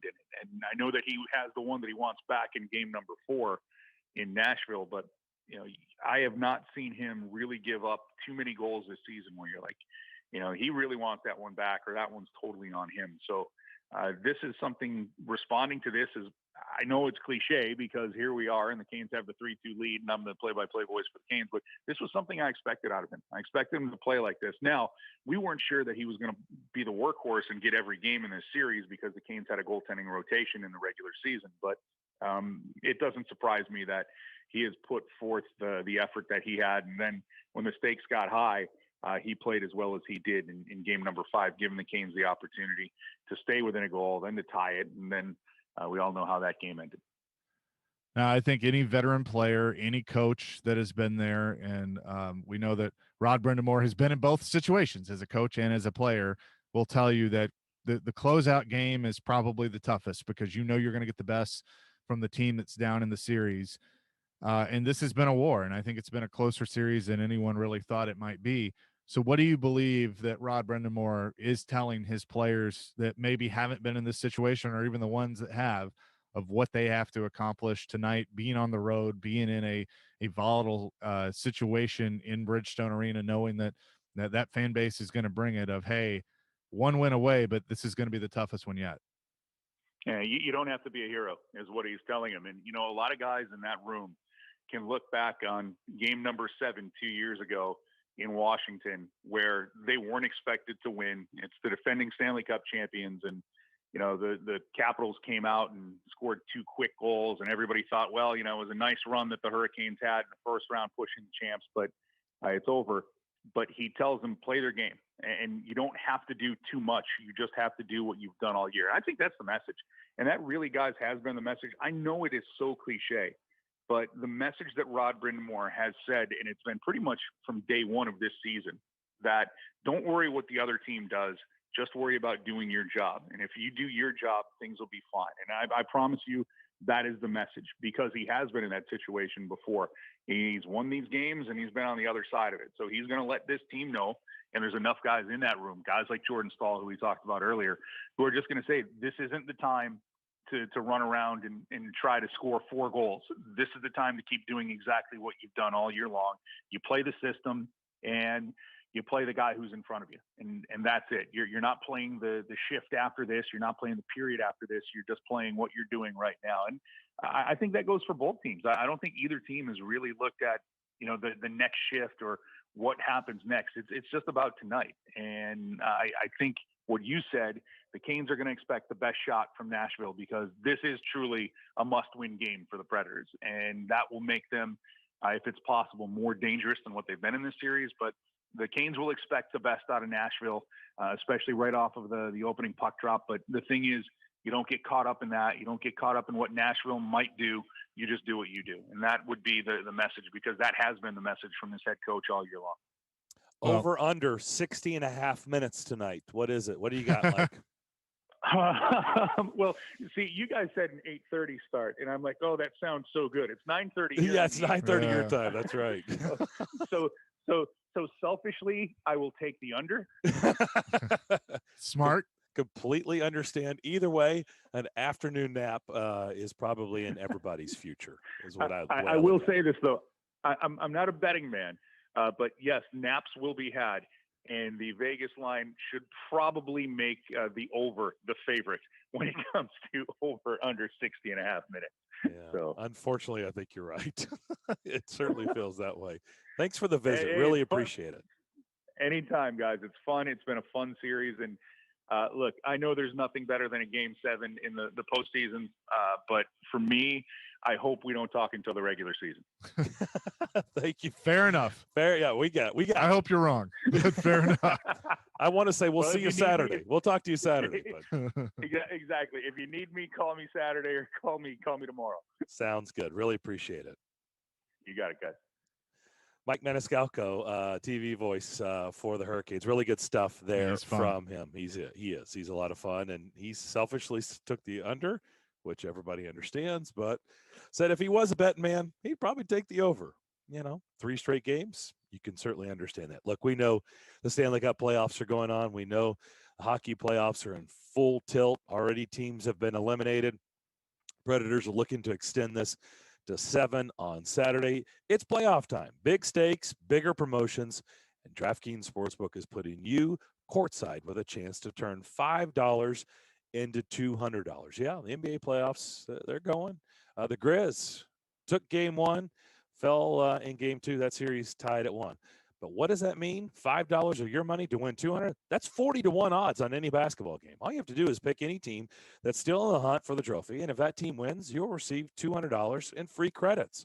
That's right. Pick any team that's in contention, bet $5 of your money, and if that team wins, you cash $200 in free credits. Once again, that's 40-1 odds. That's pretty good odds on any basketball team of your choosing to win. That's all you have to do. DraftKings Sportsbook also offers great odds on promotions on baseball, hockey, and so much more all week long. It's safe, secure, and reliable, so you can deposit and withdraw your funds at your convenience. All you have to do is download the top-rated DraftKings Sportsbook app right now. Use that promo code 1025GAME. When you sign up, turn $5 into $200 in free credits. Bet on any basketball team of your choice to win their next game, and if they do so, you win. $200 in free credits. Once again, though, you have to use that promo code 1025GAME. You must be 21 years of age or older, Tennessee only. Wager paid out in site credits. Restrictions do apply. See DraftKings.com/sportsbook for details. If you or someone you know has a gambling problem and wants help, call or text the Tennessee Red Line, 1-800-889-9789. In Smashville. Credit the Sunday scores. Yakov credit on a 2-on-1. The Preds look to hold serve on home ice in a do-or-die Game 6 against the Canes. Player, staff, everyone's ready, and we're really excited here for Game 6. Preds Extra at 6. Pre-game at 7:30. Face-off at 8:30 on Smashville's best sports talk. ESPN 1025 The Game and the Game Nashville app. Hey there, Nashville. This is attorney Phil Georges, founder of Wolfpack Lawyers. We are a local Nashville personal injury law firm with a nationwide reputation for fighting for our clients. Whether you've been hurt in a car accident, motorcycle accident, or any accident that wasn't your fault, we've got your back. Just like the Preds are going to fight for that championship, we're going to fight for you. Now let's go, Nashville. Let's pull for our Preds. And if you need anything, visit us at wolfpacklawyers.com. Ow! Boombots Craft Pizza and Tap House in East Nashville is looking for talented people in the restaurant industry who want to work for a fun, fast-paced restaurant. They are hiring for different roles such as front of house, servers, bartenders, cooks, and more. Stop by Boombots Craft Pizza and Tap House in East Nashville at 1003 Russell Street anytime, Monday through Friday, 1 p.m. to 5 p.m. for live on-site interviews. Come be a part of a great restaurant and a great team at Boombots Craft Pizza and Tap House. Pizza, beer, sports. We'll see you there, Nashville. Hey, it's Turron Davenport. You ever had to sit and wait for 2 hours or longer to get new tires put on your car? Well, you don't have to do that anymore. Call my friends at Freedom Tire Guys. They're Nashville's premier mobile tire company that does it all. New tires, balance, rotation, everything. And they come to you. Your work, your job, your house, you name the spot. Head online to freedomtireguys.com, fill out their tire calculator, pick your new tires, and schedule your service date. It's that easy. If you don't see something you like, give them a call and they'll find it for you. Check them out today at freedomtireguys.com. Nashville Sounds Baseball is back, and here come the fireworks. Head to First Horizon Park on select Fridays this season to catch Nashville's best fireworks shows all summer long. Catch all 6 of the Nashville Sounds postgame fireworks shows with the Friday Fireworks Ticket Plan. You get tickets for 12 Sounds games and 6 fireworks shows, including the enormous 4th of July display. And best of all, the plan's 12 tickets are for Friday and Sunday games. Get yours at NashvilleSounds.com. ESPN's Turron Davenport breaks down the Titans like no other. I want to see how much they put on Elijah Molden because that young man is a very intelligent player. Catch TD Mondays at 11, Thursdays at 3, and Fridays at 8. Brought to you by Freedom Tire Guys. Plus, the Talking with TD podcast drops every Wednesday. I think that's an example of playing beyond scheme. Only on Nashville's best sports talk. ESPN 1025 The Game and the Game Nashville app. Hey, Nashville, it's Mike Greenberg, and you're listening to Nashville's best sports talk, ESPN 1025 The Game.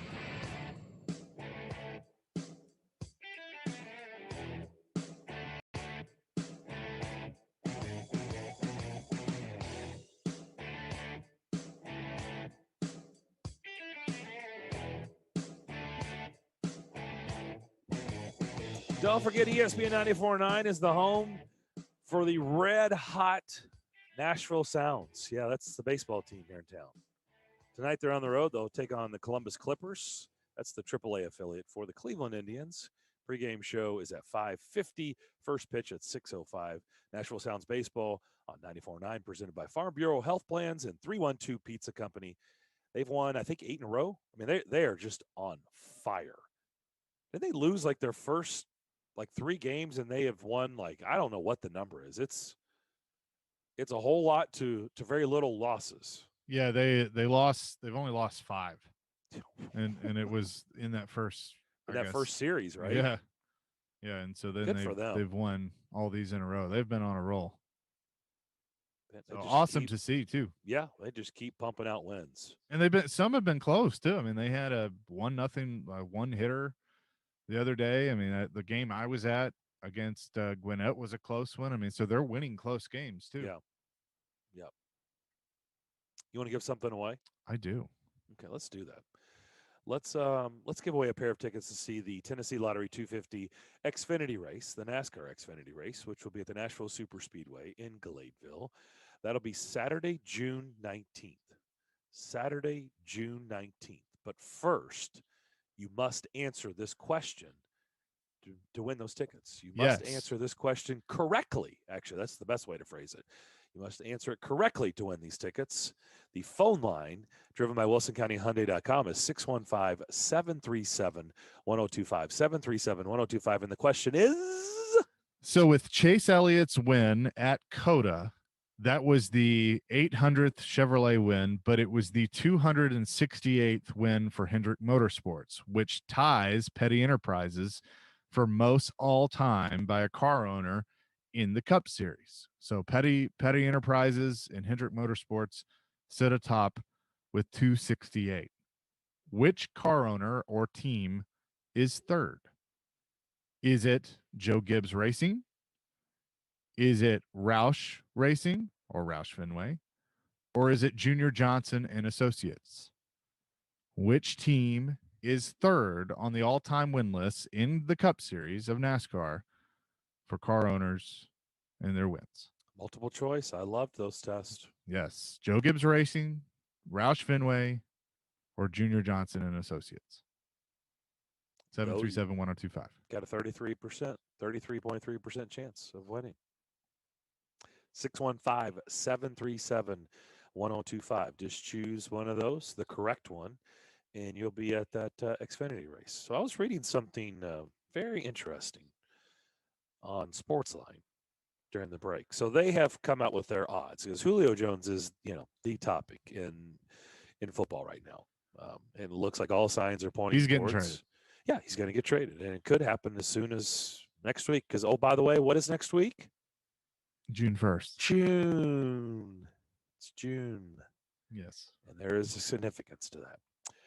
But currently, Sportsline has the odds for Julio Jones' next team as the Patriots as the favorite, plus 250, 49ers plus 300, Titans plus 400. And then there's more after that. Raiders, Ravens, Chargers, Colts, Packers, Dolphins. So Pats, Niners, Titans, et cetera. But that is just a portion of the article in this on Sportsline.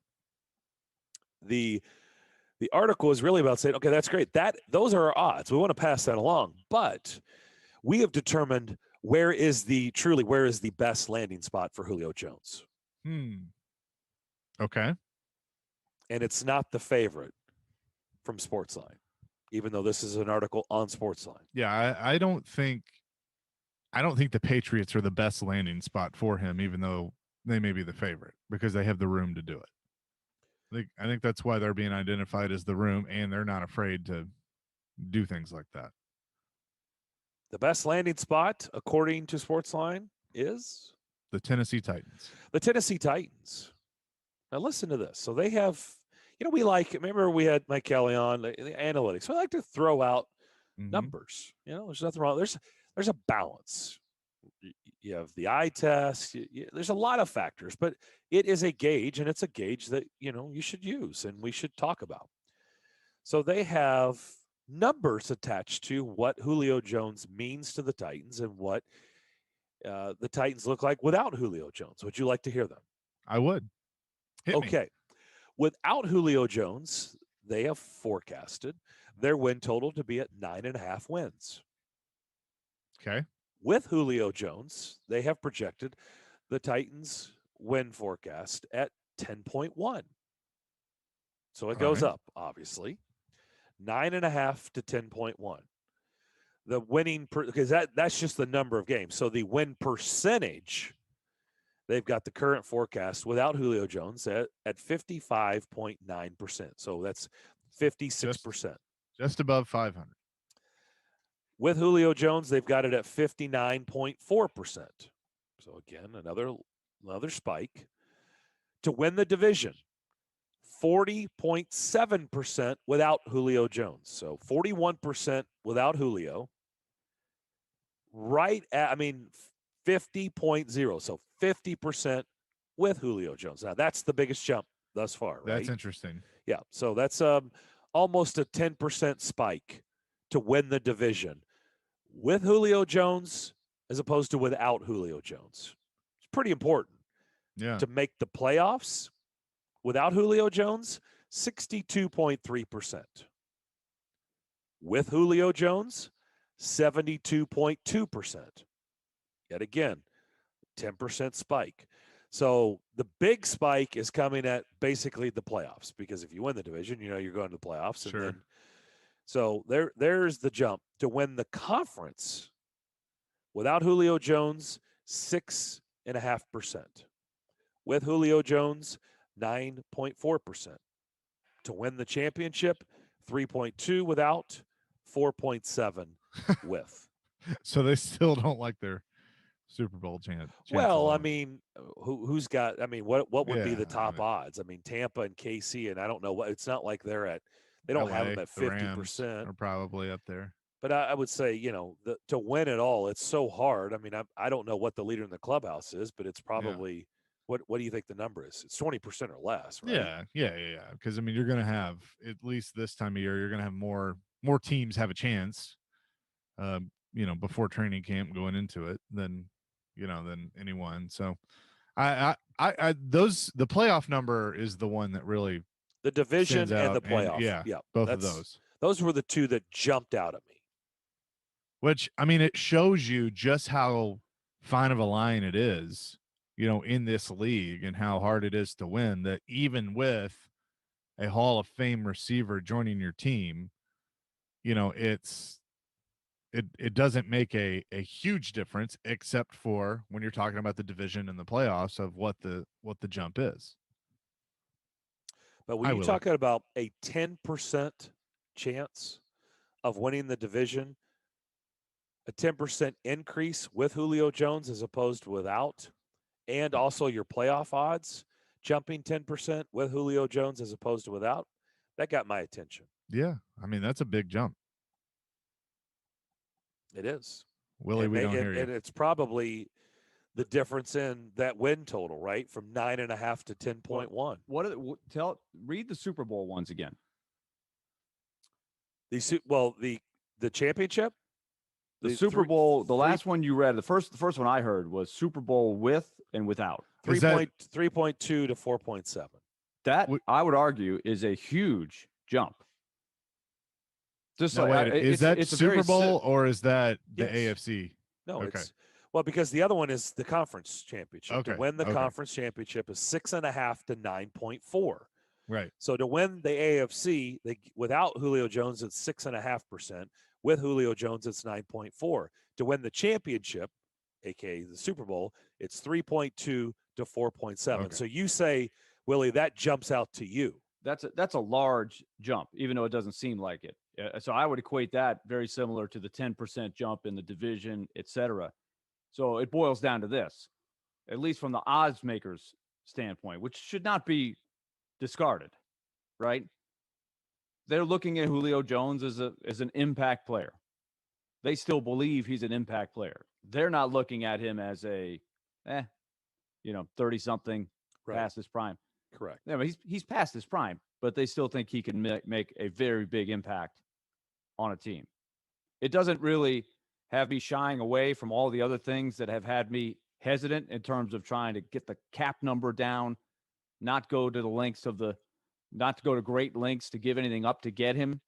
But if you could find a way to get him on the roster at the right price, then, and the other part of it is, I think there has to be a discussion of, are you accepting the role? Right? Are you accepting the role that you would play on this team? It's a different team. You've been doing something one way with one team for a long time. It's going to be a little different here. But if you truly do want to win, then you can make a big difference for this team. But it's got to be the right price. You can't have to move 3 or 4 other guys and move pieces around that much to bring him in. Well, I brought that up because, one, I knew you would appreciate the numbers. That's kind of like the first time we've seen actual, basically analytic numbers attached to Julio Jones and the Titans. And that's why Sportsline is saying, yeah, we know we have the Patriots as the favorite, the 49ers as the second favorite, the Titans as the third favorite, but we believe truly the best landing spot for Julio Jones is the Tennessee Titans, and here's why. Those are pretty compelling numbers. Like I said, that's interesting that you brought up the Super Bowl because you're right. I mean, that is a big jump. But to me, the winning the division and getting into the playoffs, a 10% spike is what got me to go, whoa, yeah, that's a pretty significant jump from one player, right? Because you're right. Yeah. That is saying, For one player. He may not be the Julio Jones of 4 years ago, but this guy, the numbers show that this guy will be an impact player for your team, for your roster. And here's why. I think that you've hit on it. It's the one player is moving the needle 1%. We were talking about a 32-team league or whatever it is, 31 teams. 32. 32. Yeah, but the other thing, too, is, I mean, he basically equates for a win. Yes, one extra right. win. I mean, and that's a big deal. And that's a big especially thing. In a 17-game season. Doubt. That is a huge deal. 9 wins compared to 10 could be the difference in exactly what those odds said, winning the division or getting into the playoffs or not. And analytics does try in a lot of measurements, right? In different sports, they try to say, okay, how many wins is a guy worth? Right. That is one measure that they try to use. Win shares was the first one I ever heard. And I was like, what the heck is a win share? But it was Bill James way back in the day for baseball. He was trying to figure out, how many extra wins are the best players worth as compared to the average player. So that's somebody is evaluating Julio Jones as a guy that still has an impact. Yeah, I think. I wonder what it would have been. Like, what was it with Clowney? I don't think we had anything like that. But it doesn't Willie, you took the words. I literally was waiting for you guys to stop, and I was going to say, I wonder what these numbers would look like this time last year with Jadeveon Clowney. That's exactly where I was going, That's and a good question. I'm just telling you right now, my gut, I guarantee you they wouldn't be anywhere near this. Probably In fact, not that we probably big. would have looked at it and went, ugh. Yeah. I'd love to see a breakdown of, like, you take the Titans' top players, these numbers with A.J. Brown, with Tannehill, with Derrick Henry, and they're going to have a huge impact because those are the top guys. But I'd love to see a breakdown of just what one player, how many extra wins or playoff percentage that equates to. I think that stuff's fascinating because I know we've had the conversation of, like, if a player's hurt and misses a couple of games, like if they had that guy, for instance, let's look at last year. A.J. Brown did miss some time. Corey Davis missed some time because of COVID or because of injury. If you have them for all the games, what does that equal? Does that equal another win? Does that equal, we know they won the division, but would they have won the division with more ease? Would that have changed the seeding and the playoff matchup? What does that equate to? I think that stuff is fascinating. Pretty compelling stuff. And if you have not heard, Titans beat reporter Diana Rossini from afar. She's the Titans beat writer. She has tweeted out the Atlanta Falcons have discussed several trade offers for Julio Jones, including an offer for a future first-round draft pick. Per sources, there's a sense around the league a trade could go down as early as next week. Once again, next week is June. But there's a but. in there, if I remember correctly. Correct? Then she also tweets out, as we watch Titans players fiercely recruit Julio Jones on social media, I was told Atlanta has actually had discussions with Tennessee. As of now, they are still talking, but I was told this is a long shot for the Titans to land Jones. I think it's a long shot because it's complicated. Yeah. And Atlanta's not going to like what the Titans are willing to give them, which is basically nothing. That I told you, I'm Michael Corleone. My offer is nothing. I'm going to take him off your hands. So that's the favor I'm doing you. And they're not going to like to hear that. They right? want to get something for him. Exactly. And I get that. They're the ones that have themselves in this situation because of the contract. And it's nobody's fault, right? They did what they had to do to keep him. They restructured his deal, and he's making way too much money. How did the Cardinals get Nolan Arenado? They took advantage of the situation that the Rockies got themselves into, and they had to basically give him away. Yeah. So that's what the Titans, I think, are going to try to do here, right? Because the Titans don't have a lot of extra money lying around. No, and that's the thing. The key in all of this is going to be Julio's agent, calling the Titans and saying, hey, we're willing to, Julio really wants to be there. We're willing to play ball and renegotiate the deal because, the cap is going up 20 million next year. I mean, What is it going to 208? I think 208 is what the players and the owners agreed on. So it's going to go back to 208.8, I think is what it is. And if that happens, you can move money from this year to next year. You can make it all work from that standpoint. If you're essentially robbing Peter to pay Paul, you're going to give up an extension for somebody next year if you acquire Julio Jones. That's something that you have to understand. But I think the key is going to be if Julio and his camp somehow get the message to the Titans and say, hey, we're willing to renegotiate the contract to make all this fit for this year, then that's certainly going to help you. But at the same time, Atlanta has to agree to your deal.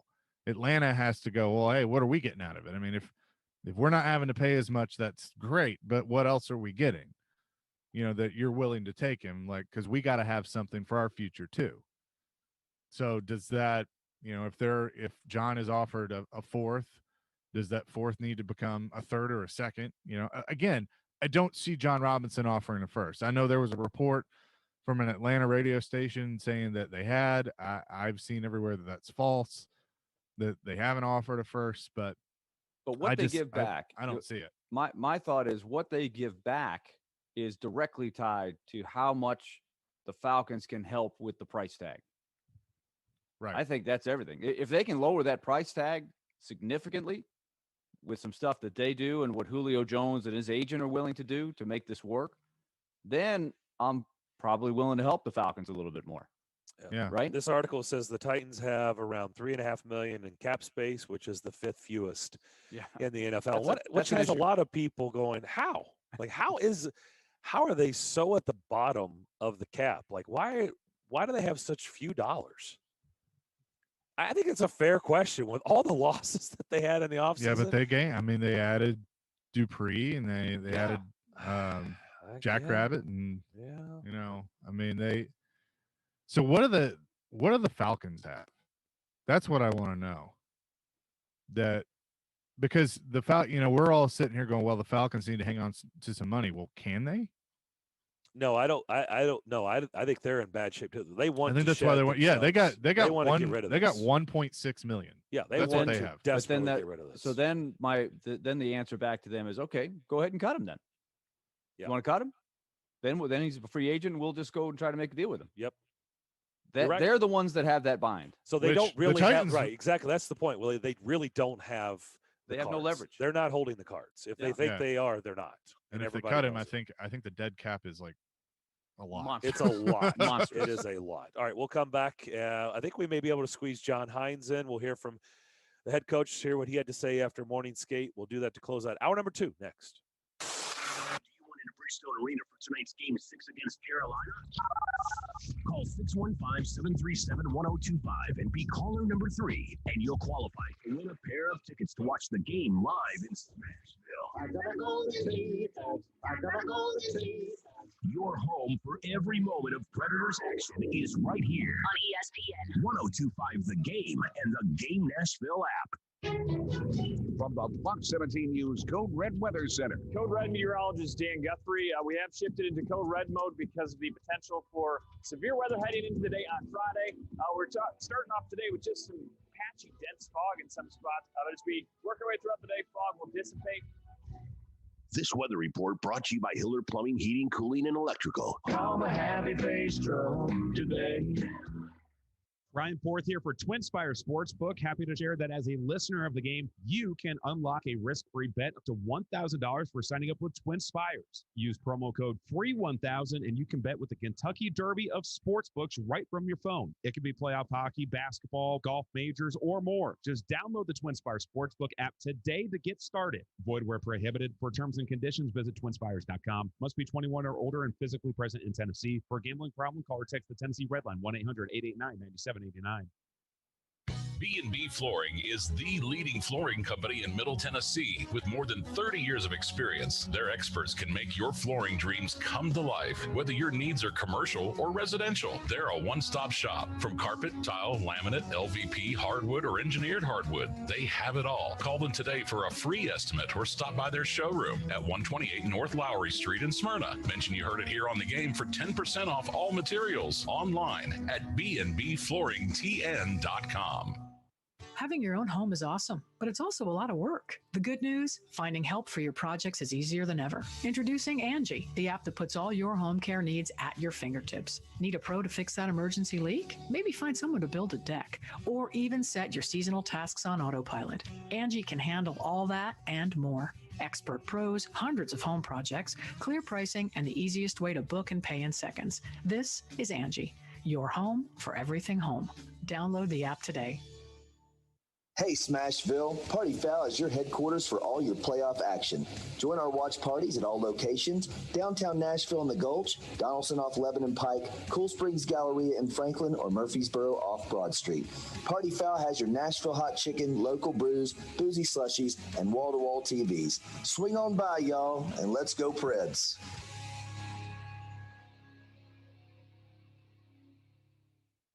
Frontier, the all things basementy company, is the one to call for expert foundation repairs. Did you know that foundation problems can negatively affect your home's safety and value? Foundation issues only get worse with time, so repair your foundation before it becomes a bigger and more expensive problem. If you have settlement, sinking, wall cracks, or uneven floors, call Frontier, the all things basementy company, for a free inspection at 615-285-5799 or online at thebuzzfrontier.com. Jared Stillman. Dad, why are we doing this? Because I said so. That's how Mike Vrabel is running the operation, at least with the fans. And company. Getting the because I said so answer doesn't give us anything. Tune in Stillman and Company for your drive home. Weekday afternoons from 2 to 6 on Nashville's best sports talk. ESPN. 1025 The Game and the Game Nashville app. Interact with Darren, Daunic, and Chase. Call or text the show at 615-737-1025. Driven by WilsonCountyHyundai.com. Congratulations, Tim Ford. Tim correctly told Elijah Joe Gibbs Racing.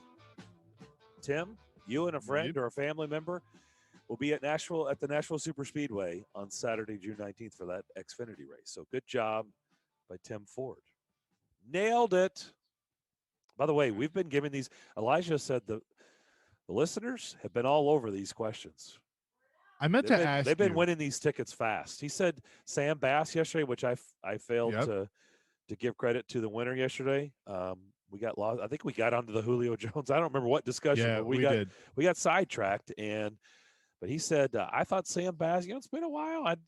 May rest in peace. But Elijah said it was right out of the gates. Sam Bass. So, one for one. cool. Yeah, Dale Tidwell yesterday. Cool. Dale called in and was Good the first caller to call in and was correct, not giving anybody else a chance to get that answer. Dale, that's a good name with NASCAR. Some good association there. Evidently, John Hines has been going a while, so we'll have to play that after Elliott in the next hour. Okay, I want to ask a racing question because I had to leave. You asked who had the last Xfinity win at the Super Speedway, and I thought I didn't hear you give the answer, but I thought the answer was Brad Keselowski. It was not. Okay, so who was it? Edwards? Yep. Okay. Yeah, see, I was gonna guess Bush because he won more than one, right? And he had the whole thing with the guitar and. I actually think Kyle only won one. I think that was the only one he won. I think that's right. I feel like he was winning in general a lot back then, so that was going to be my guess. But I told you I was fuzzy on that one. I nailed the first one you got, but I should have quit while I was ahead. That would have been one. That was a walk-off for you, man. If I was playing the Who Wants to Be a Millionaire, I would have just walked away with the money right there. They would say, "You sure you don't want to use your lifelines?" And I would say, "Nope, I'm out. I'm out." Yeah. Racing's not my thing. But you know what, though? Boom. I like that you got frisky and you wanted to jump in there and keep it going. I like that. And it was multiple choice, right? Like, well, you can't walk away from multiple choice. Like, you got to make give it a go. You did. Yeah. Roll the dice. Chance. I said at the beginning of the show, fellas, it was a great sports night. I watched a lot of hockey. Finished it off with Vanderbilt and Ole Miss, but I fell asleep. I missed their comeback win. I fell asleep. What a game. And Vanderbilt advanced. Arkansas beat up on Georgia. So Vanderbilt and Arkansas will go at it late tonight. Tennessee surprisingly lost to Alabama. So Tennessee are they currently playing right now? Yeah, they're thumping Mississippi State, which will be a really nice win and a bounce back. Alabama, that's a big, big win for Alabama to win. I don't know if you guys saw what happened at the end of the game. A little bit of controversy. I don't know. I guess not. Well, Elijah, Tony maybe you can set the Vitello stage. It was gave an answer. Tony Vitello. Tony Vitello was pretty blunt about it. He's quite colorful. I have to give him that. But there was a double play ball that was not turned that Tennessee would have, Elijah, correct, scored the winning run. Would have scored the winning run in the 9th. And it was waved off because of interference. You can't take the guy out at second base, which is what they ruled, which made it an automatic double play, which ended the inning, sent it to extra innings. Alabama wins in extra innings. But what did Tony Vitello say after the game? Tony Vitello on the 9th inning play at second. Quote, he said he got hit in the nuts. That's all I got on that situation, man.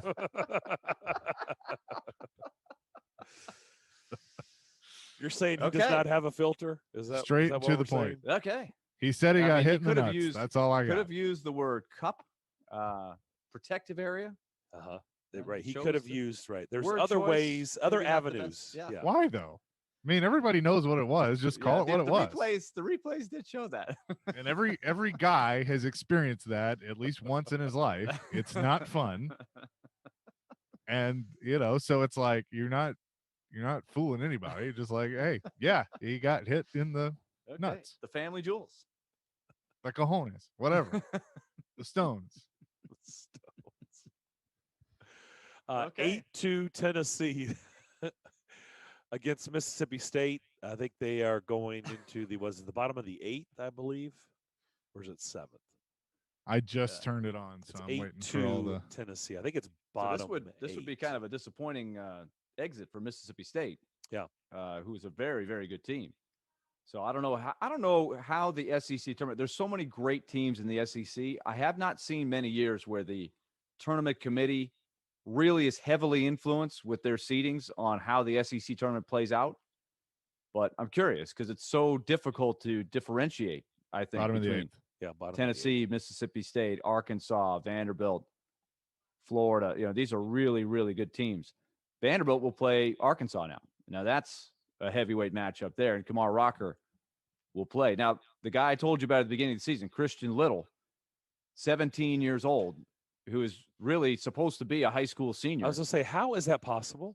He graduated early. Wow. That's what a lot of football players do, right? Football players have done it this way. They do early enrollment. Longest outing of the year. Did he hurt his hand? What he caught happened? a cramp. He caught a cramp. Okay. And they took very, very heavy precautions. I was really worried when he came out because it was very sudden. He did not want to come out. He didn't want to come out, and the count was 1-2.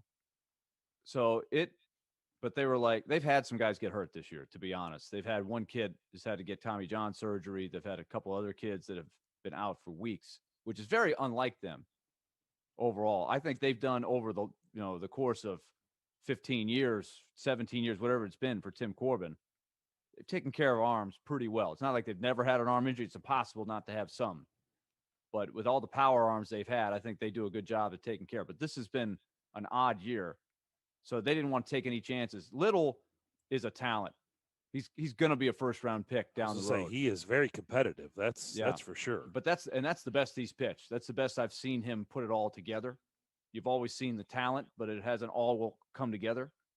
But that's encouraging for them because they need some arms to step up here. They're very, very young compared to a lot of college teams. All right, we'll come back. Elliott Freeman to start the third hour of Darren, Daunic, and Chase. That's next. Thursday night. It's Game 6 of Round 1 between the Nashville Predators and Carolina Hurricanes from Bridgestone Arena. Best fans in the NHL, it's just incredible. Preds Extra at 6. Pre-game at 7:30. Face-off at 8:30. On Nashville's Best Sports Talk. ESPN 1025 The Game and the Game Nashville app. ElectronicExpress.com. We make it happen. One day a duck went into a pharmacy and asked for a tube of chapstick. Pharmacist said, "That's $1.25. To which the duck replied, "Why don't you just put it on my bill?"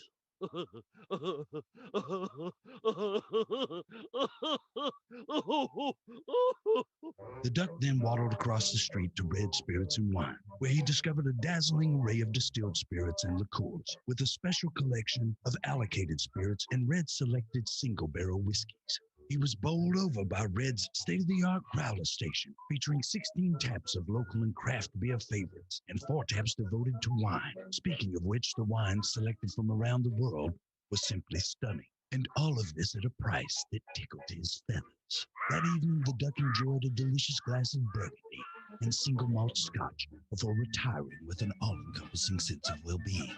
Red Spirits is located at the corner of Highway 70 South and Old Hickory Boulevard. France's biggest tennis tournament of the year is right around the corner, and FanDuel Sportsbook is hooking new users up with a $1,000 risk-free first bet. Hey everybody, Joe Rexford here, inviting you to place your first bet on anything using promo code Joe102, and FanDuel will refund you up to $1,000 in site credit if you don't win. Tennis is a great option. I love the tennis betting here, and of course, it's an easy-to-use app. Safe and secure, fast payouts, always great promos. I mean, look, personally, I'm still partial to the great Roger Federer. Naomi Osaka is such an exciting young player, but there's so many other options. On FanDuel, you can bet on tennis in a variety of other ways. There's head-to-head matchups, prop bets, and much, much more. So get in on the action. Download the FanDuel Sportsbook app today. Sign up using promo code Joe102 so they know we sent you. Again, that's promo code Joe102. You must be 21 or older and present in Tennessee. First online real money wager only. Refund issued as a non-withdrawable site. Credit that expires in 14 days. Restrictions apply. See terms at sportsbook.fanduel.com. Gambling problem? Call the Tennessee Red Line 800-889-9789. It's time for the annual Memorial Day sale at Social Furniture, your local one-stop all-furniture store in West Nashville. The Social Furniture Memorial Day sale with 25,000 square feet packed of furniture. Social Furniture offers same-day delivery and free curbside pickups. Visit Social Furniture in West Nashville, 5412 Charlotte Avenue. The huge Memorial Day sale. Forget the big box store. Support local. Support social. MySocialFurniture.com. Do you want to have a 1K payday? Head to theGameNashville.com and enter this keyword, contest. Instantly qualify for $1,000 in this nationwide contest. Enter the keyword contest at theGameNashville.com. 1K payday. Brought to you in part by Nashville's best sports talk, ESPN 1025 The Game and the Game Nashville app. Hey, Commodore fans, Kevin Ingram here. The Vanderbilt baseball season is heading down the home stretch, and the Vandy boys are fighting for the SEC championship. Tune in Monday nights from 6 to 7 on ESPN 94.9 for Commodore Hour, featuring national champion coach Ken Corbin. If that was on the radio, we like blaring that out on those speakers. Nashville's best sports talk, locally owned, home of our Nashville Predators. WPRT FM Pegram, 97.5 Murfreesboro, WBUC HD2 Laverne, online at theGameNashville.com. We are ESPN 1025 The Game. Live from the Wholesaling Studios, powered by RumbleOn.com. It's time for Darren, Daunic, and Chase. With hosts Darren McFarland, Willie Daunic, and Chase McCabe. On Nashville's best sports talk, ESPN 1025 The Game. Third hour, Darren, Daunic, and Chase here on this Thursday afternoon. This show will be very, very busy here tonight. Preds Extra starting at 6 o'clock here on these airwaves.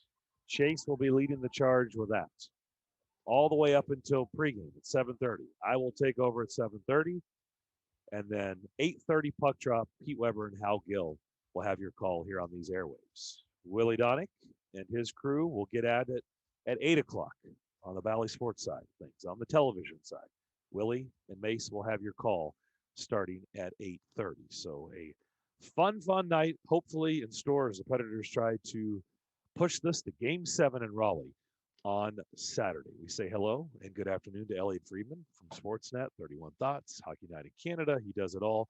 Elliot, how you doing? I'm doing great. How are you guys doing? Big night tonight. Just ready for tonight. We're just trying to figure out over under 60 and a half minutes for tonight's Game 6. What do you got? Over or under? Over. Oh, man. High drama. Yeah, that seems to be the theme. I hope you're wrong, Elliot, but I think you might be right. No. I think you should hope I'm right, because the longer these games go, the better you guys look. Well, I'll tell you what. Not wrong. Yeah. Look, this has been an incredible series. We've talked about it a bunch on this show. The minutes in this series through 5 games, it's 5 seconds away, Elliot, from 360 minutes of the game being tied or separated by a goal. 12 minutes and 53 seconds in the series is 2 or more goal lead. That tells you how tight it's been. Yeah, it's been a great series, and you guys have put up a hell of a fight against them. Like, you know, I'll be one of the first people to admit it. I didn't know if you guys were going to have it to really grind them down, to put a real scare into them, and you have. And at the very least, if they win Game 6 or Game 7 and knock you out, you're going to make them earn it. And I don't think it's an upset anymore. If you guys are to come back and win this series, I don't think anybody's going to be saying you didn't deserve it or it was a fluke or anything like that. I think you guys have, for all the struggles you had during the first half of the regular season, you've certainly proven your worth and made everybody realize that, you know, you guys are legit. You guys are a hard team to put out. We want you to weigh in on a topic we got into yesterday, pretty hot and heavy. Okay. We're trying to figure out, is this what we do every single year, or is truly this year different? So Rod Brindamore has not been happy with the officiating throughout the course of the season. John Hines, while he hasn't said much really at the podium or publicly on Zoom, you can see throughout the course of the series, he has certainly had an earful for the officials as well. Edmonton gets swept. There's been a lot of talk. Connor McDavid draws a ton of penalties throughout the course of a regular season. Didn't draw one in the playoffs. So a lot of talk again about the officiating and, you know, how poor it's been. So is this something we do every single year at this time, or is this one maybe a little bit different? How would you weigh in on it? I think the thing that really happens, guys, is that it used to be a situation where we kind of looked at it like it's a badge of honor to pass through the toughness that is the NHL playoffs. And you had to earn your calls, and you had to put up with, for lack of a better term, the beating you would take to get there. And I think that now that mentality is kind of changing. I think you're seeing a fan base. Hockey's changed. There's not as much fighting as there used to be. I mean, the playoffs are fantastic. These games have been tough. They've been physical. They're terrific to watch. But I think there's an overall change among the fans and even the people in it, that the skill has to win out eventually. You can play hard and you can play tough, but there has to be a limit to what you're allowed to do. And I thought the McDavid thing, the fact that he didn't get a single penalty called against him in 4 games, I think that's ridiculous. I don't think that should be acceptable. And, you know, I don't think that's the reason Winnipeg won the series. The Jets won that series fair and square. They were the deeper, they were the better team. But I think we should all be looking at that and saying, that's not what we want. That's not what we should be striving for. I think we should all look at it like, you can make it hard on the best players in the game, but, but at some level, you have to say, we still have to let these guys be able to compete, and we still have to let these guys, because people want to see them. People want to see Connor McDavid at his best. People want to see Roman Yossi at his best. And if they're getting hacked and whacked like that consistently, I think we should be aiming for one or two more calls a game to try to make people a little more honest. I just don't think that's a stat you want as a league, that there were no penalties called against him all series. There'll be over 14,000 in the building tonight for Game 6 here in Nashville. Carolina said if it goes 7, they're going to have over 15,000 in PNC Arena. Tampa just announced this morning for the second round, they're going to 13,500 in their building. Look, this is where it's going, and this series has had a lot to do with it. There was just 4,000 in Minnesota last night. My guess is if they pull out Game 7, they're going to increase. What has it been like up there? What is the pressure like? It has to, because when you turn on these games in Canada, man, it just feels like last year in August and September. It has no feel to it. When you turn on these other games, it feels like, normal, right? It just feels like, man, this is what we've been accustomed to our whole lives. How much pressure is there up there when, people in Canada are turning on these series and they're going, man, gosh, and then you turn on and there's just tarps, in the Canadian games. What's that discussion been like? Well, like I said last night, that it's sensitive. I won't deny that to you guys. It's a sensitive topic. Like I said last night, we worked the Pittsburgh Islander game last night, and that crowd was phenomenal. Yep. And I love the way you guys in Carolina are openly dueling with each other about how many fans that you're allowed to have in the buildings. I think that's fantastic. But the atmosphere in that building last night was spectacular. And I think the other part of that is that if in the post game, the video that went viral of the fans singing Piano Man, the Islanders fans in the parking lot singing Piano Man, it was like I said on the air when we showed that, I'm jealous. And I wish we could see that up here.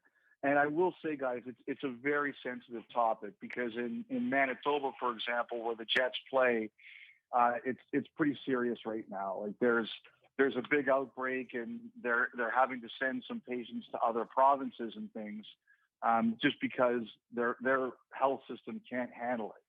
So I understand it's sensitive.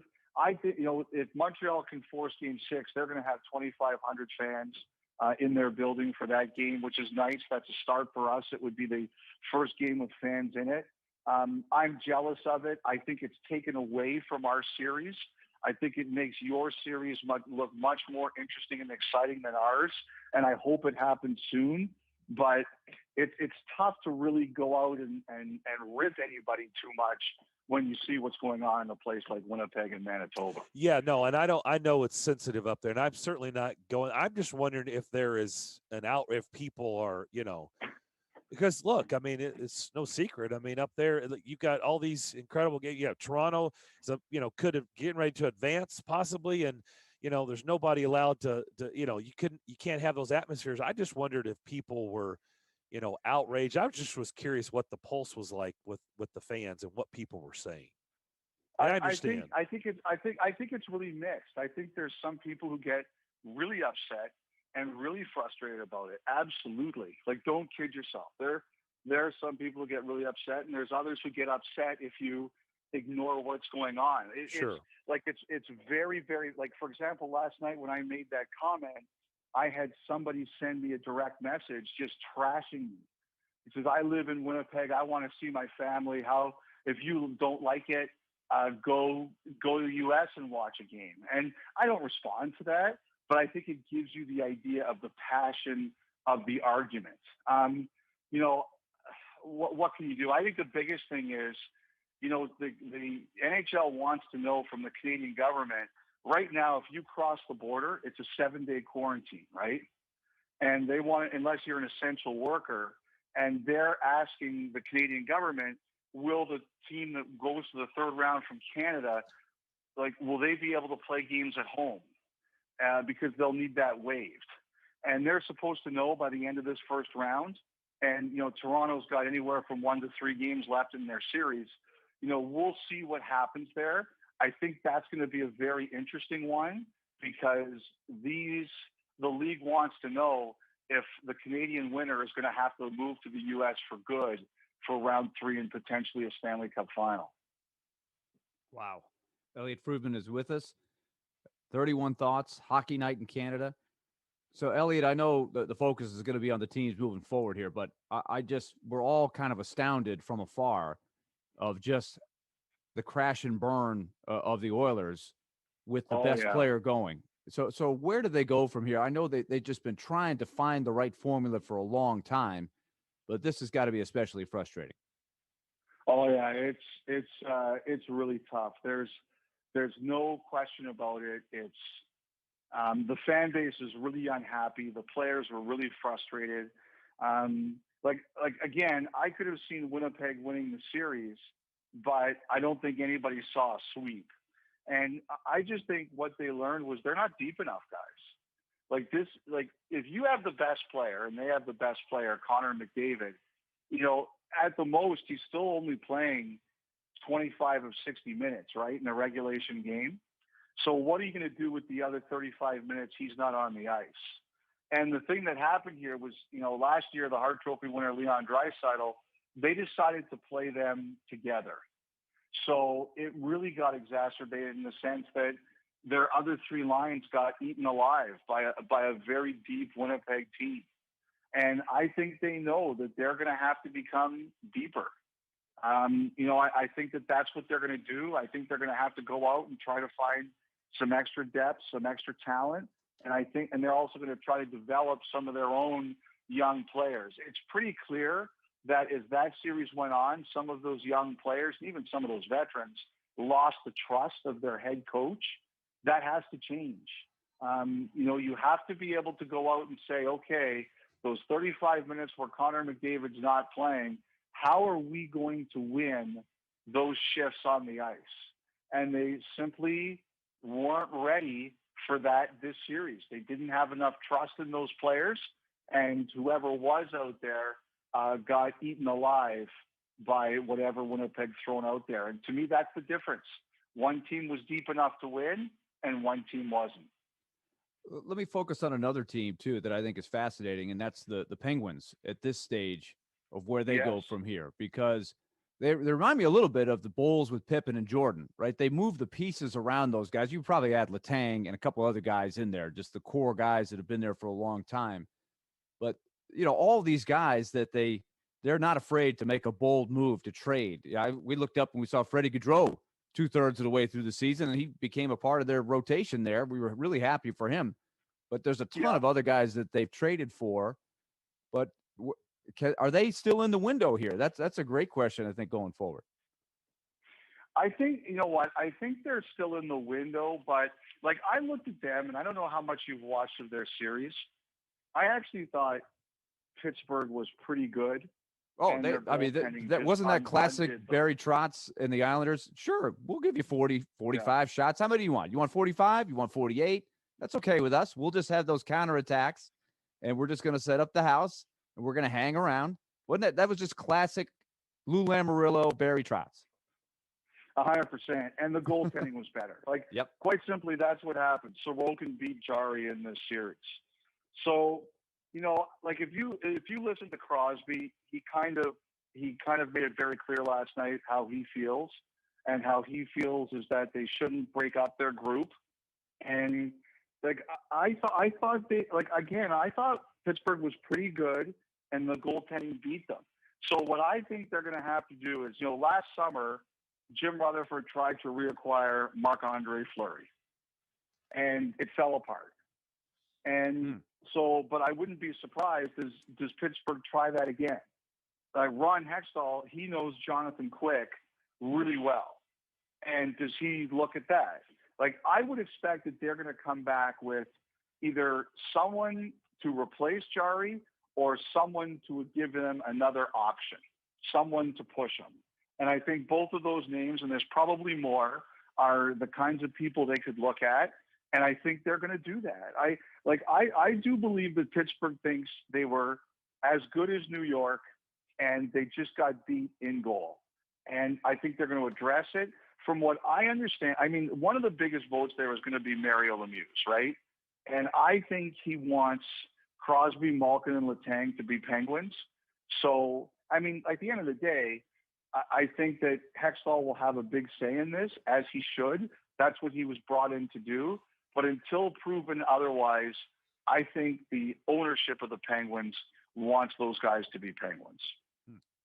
We're talking to Elliot Friedman. Our weekly visit with him usually joins us at 1 o'clock today, 1 o'clock on Thursdays, but a little bit earlier today. And I want to go back to attendance stuff for a second, Elliot, because we were having this talk earlier, and I'm just curious of the process. I know that, you know, the state and local officials, or province and local officials, have a lot to do with attendance and how much is allowed into a building. The club can kind of take those guidelines and, you know, go from there. But how much does the league dictate? Like, for instance, Nashville's added a little bit more for tonight. Carolina is adding a little bit more for a potential game 7. At what point could they be like, hey, let's just go full? We're right there at it. Or does the league have something to say about that? I think the league has something to say about it, but I think generally I think a lot of the local governments and officials have the most say.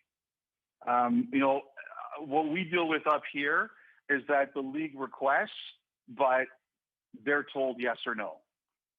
And that's kind of the way. And if you look at the protocols that the league's put out there, and anyone can go look at them, there's a line in there, I think that's repeated a couple of times, that says local rules overshadow all of this, basically.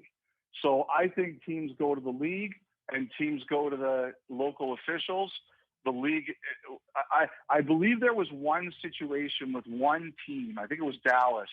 They wanted to go to full capacity right away, and the league wasn't sure it wanted that to happen. They thought it was too quick, but the local officials would have had the final say.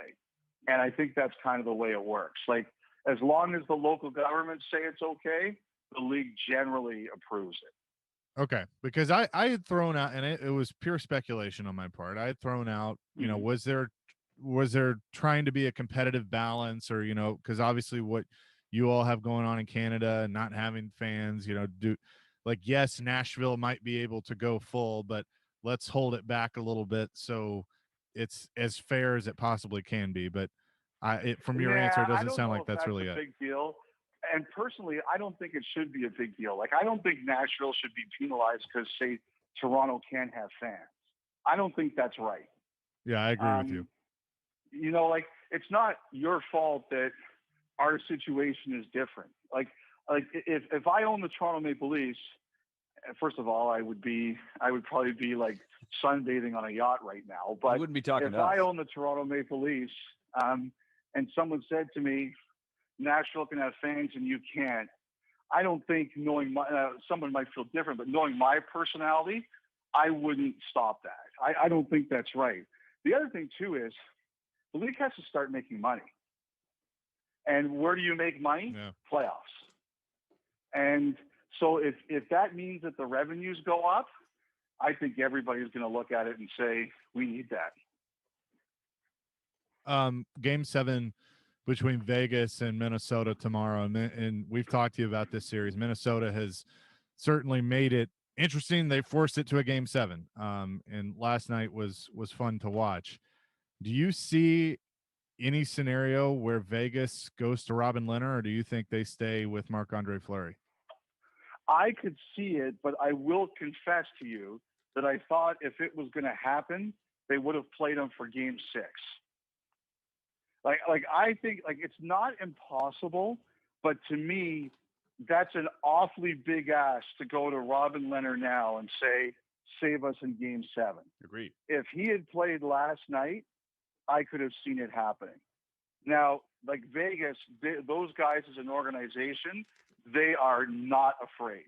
So if there was any team I think that would consider that kind of a move, it would be them.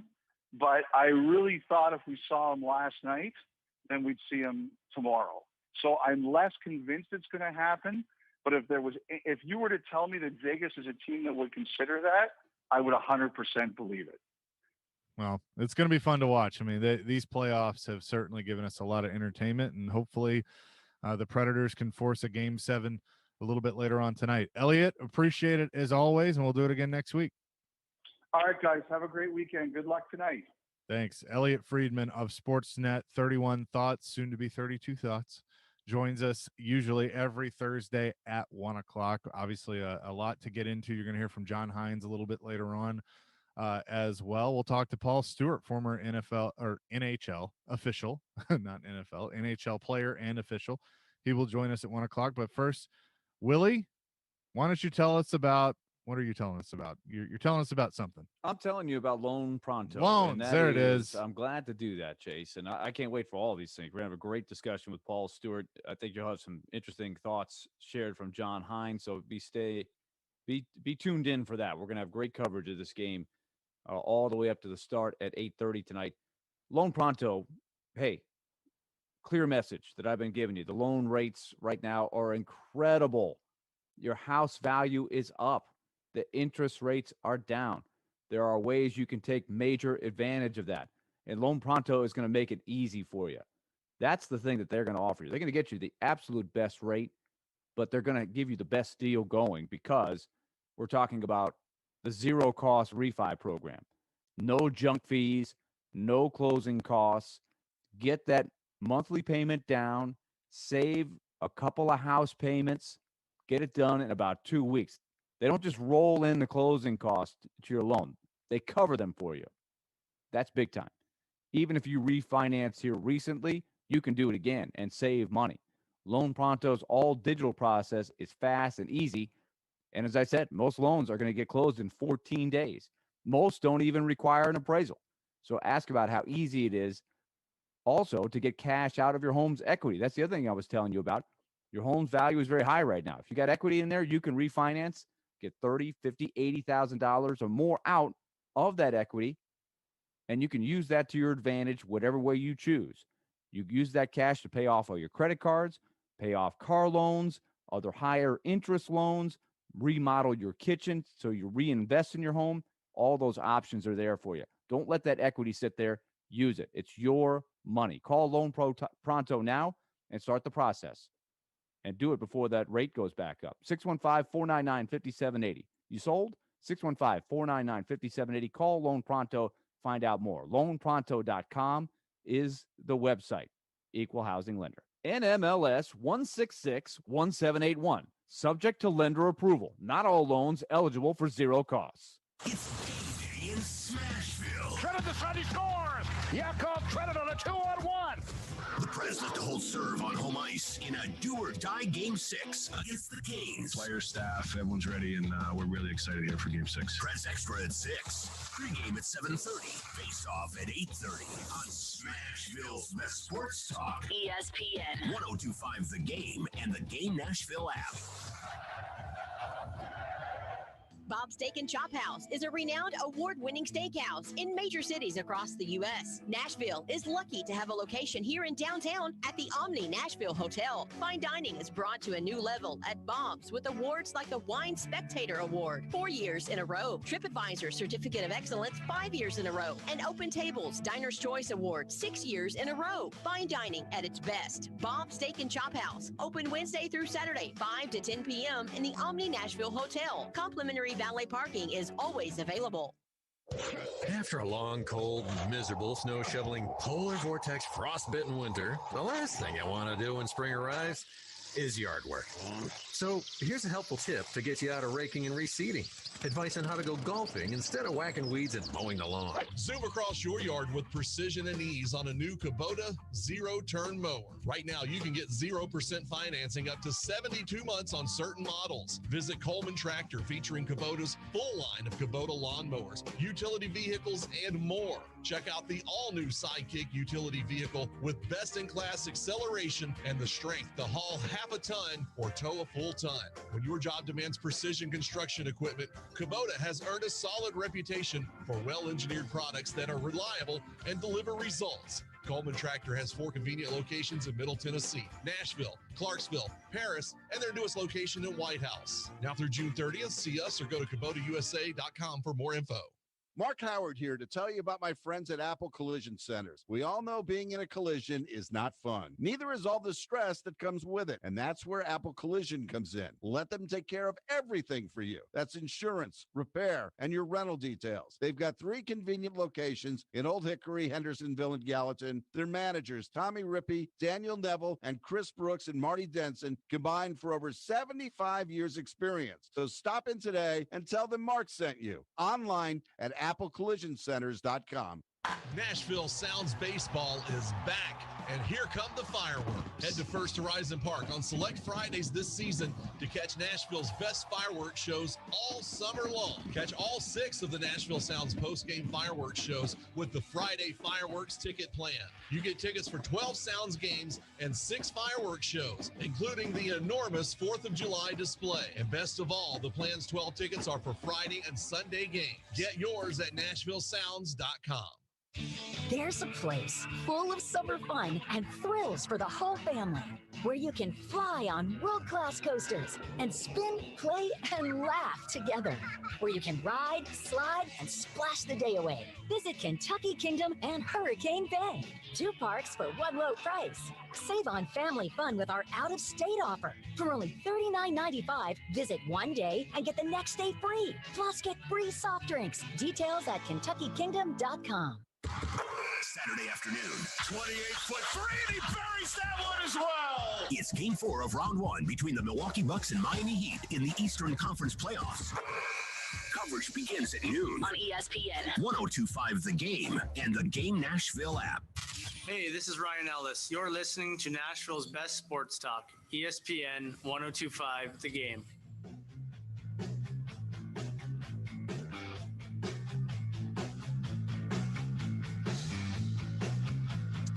94.9's the official English radio home of the Nashville Soccer Club. Listen Saturday. Nashville SC takes on Atlanta United FC. Pregame begins at 2:15. The match will begin at 2:30. So keep that in mind on Saturday. Hopefully Saturday will be a very, very, very busy day. Hopefully. That's the plan. Well, it's already going to be a busy day for me. Because I'm in Ryan's wedding. Well, it's true. That's a very good point. So it's a busy day. But will it be a busy day if there's a Game 7? I mean, that factors in somewhere. Yes, it does. That's why I'm asking the question. I don't really know when the right time for that game to be played would be, but I'm not the one getting married, so I just show up where I'm told. I got graduation weekend for Evie Daunic. It is going to be busy. There's a lot of activities, including on Saturday. Yep. Let's by the way, guys, John Hines spoke after morning skate. So let's hear what the head coach had to say. All right, here we go. Okay, we got Predators head coach John Hines here with us ahead of tonight's Game 6. Adam Bingen had the hand up first. We'll go to you, Adam. Good morning, John. In a situation like this, when your team is facing elimination, as a coach, how do you thread the needle between maintaining what's gotten you to this point and perhaps making adjustments or riding top players, knowing that your season is on the line tonight? There's a lot of meat on that one, Adam. I would say that, coming into this game, your process is what have you done well in the series? What are things that need to continue to get better? I think you really have to take the things that went on in the last game, things that you did well, but also there's some more opportunities in those areas that you did well to continue to hit on. Some other areas that they have made some slight adjustments or exposed some areas on us that need to be fixed. So your process is always the same regardless of the game. And that's one of the focus things that we've had in a lot of these situations is let's get better after the game. we had a good day yesterday. We're focused and we're prepared to play. And that process doesn't change. As far as riding your top players, every game writes its own story, and certainly you want to be able to go to those guys that are gonna play, that you count on. But it has to be determined by their play. Now, if those guys are up and they're running and they're going, and they're the best players on the ice, then that's what has to happen. But you need those guys to be able to perform, like we said earlier in the series. That if you're going to ride certain players, they have to be the best players. They have to be playing with passion, the work ethic, their execution, the intensity level that they're playing with. They got to win shifts. They got to be impacting the game in those areas. And then, that's when you ride them. And if they're not at that level, then you have to play the players that are. So in tonight's game, we have some guys that we feel are like that, and we're expecting them to have great games, and we're expecting them to be drivers of how we want to play, and therefore the minutes will come. Paul Scrabina. Sorry, I didn't know I had my hand up. But John, when looking at, you guys live in the moment so much, but have you had a chance at all to reflect on the last couple months and kind of what got you here, with it all culminating tonight possibly, or on Saturday? Is it difficult to look back when you live in the moment? Yeah, the focus has been really evaluating Game 5. We spent a lot of time yesterday getting ourselves ready, prepared for our meetings today with our players. And, the focus right now is Game 6 and pushing this to Game 7. And, you only have so much energy in a day and focus level, and the focus level is Game 6, and let's push this series to where we need to get it to. Jared Stillman. Yeah, John, a lot of the talk yesterday was about the officiating at the end of Game 5. And I know I asked you before Game 5 about perhaps how Rod had worked the refs, and it looks like maybe the subjective calls have changed somewhat since he did that. Do you think that it is in kind of the best interest to not comment on officials? Because it feels like you really haven't wanted to go there, but definitely some subjective calls maybe have gone Carolina's way since Brenda Moore commented about it post Game 3. Yeah, Jared, I think when you really look at it, I understand what you're saying, but I think if you really want to look at the facts here, after Game 3, okay, in Game 3 we had 3 penalties, they had 7. They had two delay of games, pucks over the glass. So if you take those out, that's not a subjective call. The penalties were 3 to 5. We had 3, they had 5. And you're saying that Rod went out and has influenced what has gone on. And if you look in Game 4, we had 5 penalties. They had 3 penalties. We had 2 delay games, pucks over the glass. So subjective calls, the penalties were 3-3 in that game. We ourselves put 2 over the glass. Takes the referee's call out of it, as did in Game 3. Game 4, we had 4. They had 4. So to me, the focus should be that's what happened in the series. So I think when you look at the stats and what penalties were called and what penalties weren't called, it has had no bearing on what's been called. The biggest differences in all the games have been the pucks over the glass, the delay games. Chris Harris. Hey, John.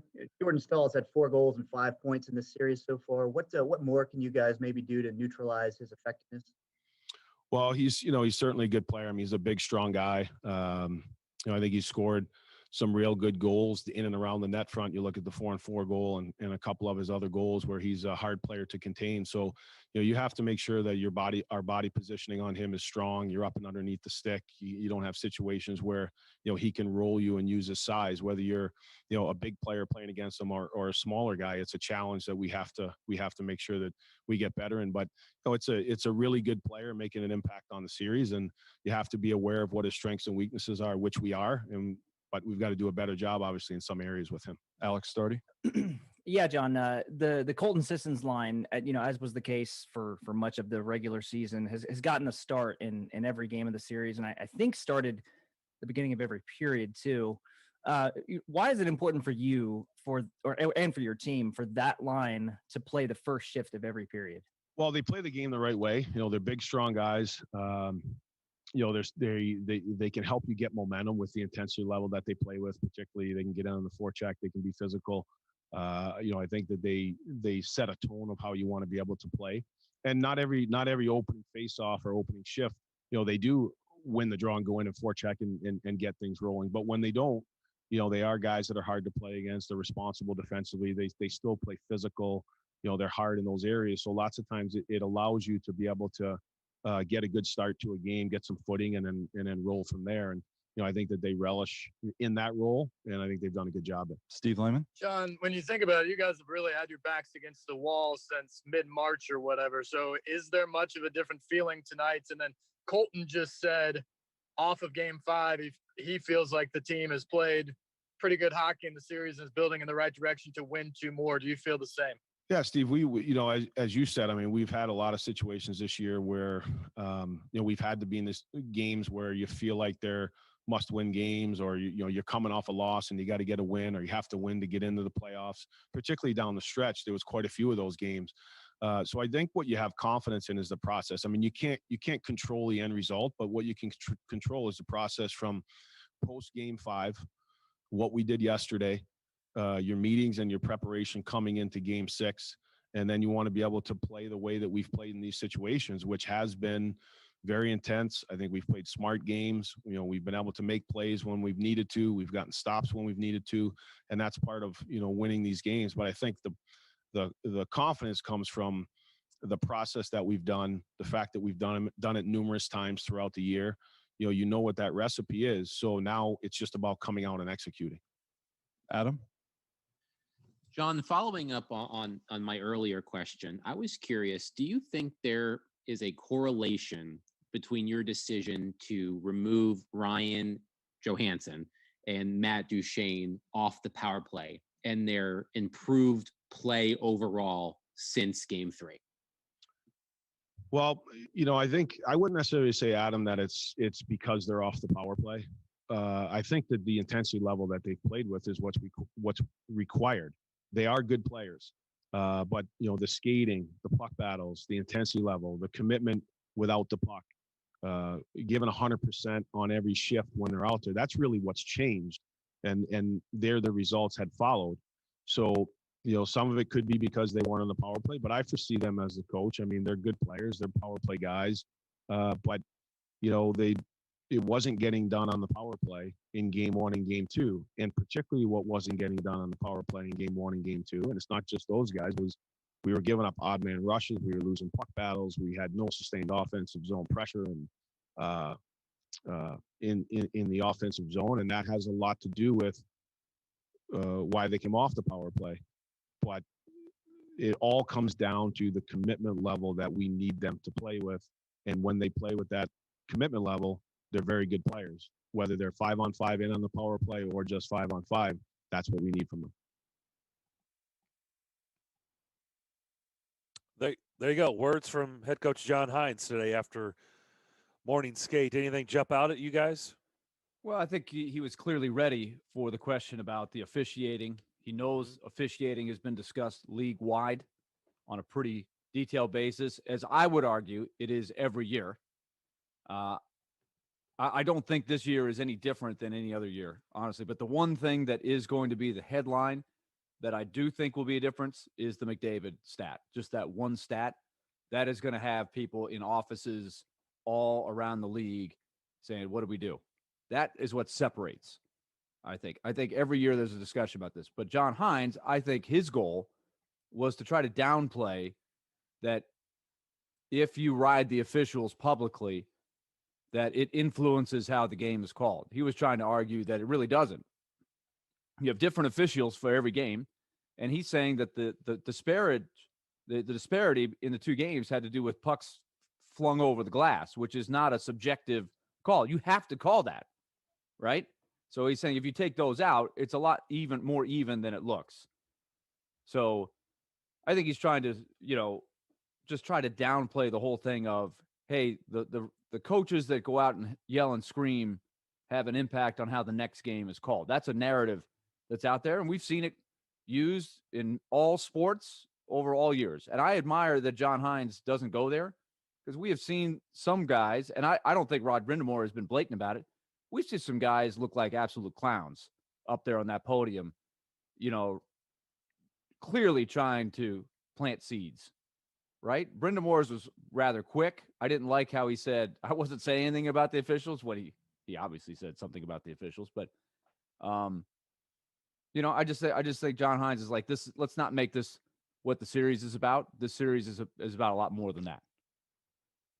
I think for me, his answer to Adam on Duchesne and Johansson, taking them off the power play and saying that they are good players, but that's the intensity they need to play at on a consistent basis. And I feel like that has been what we've been discussing, at least with Duchesne for the better part of 2 years, and Johansson off and on, in that amount of time. Of these are two guys that are, whether you want to talk about it or not, you have to make a lot of money, and they are paid to do a job at a top level, and they don't always do it. And so I think that what he's gotten out of them and the gamble that he took, which at this point, what did you have to lose to take them off the power play?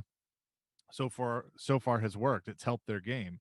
Now they got to take it to another level in an elimination game tonight. But I appreciate his candor and his honesty when it comes to those two. Well, and if you hear what he says, he is talking about something specific with those two guys. Mm-hmm. And that is, it's not about their skill. It's not about their talent. It's about the battle level, right? And I think you're going to have to, tonight will be no exception. If the battle level and competitiveness is there, then their games are there.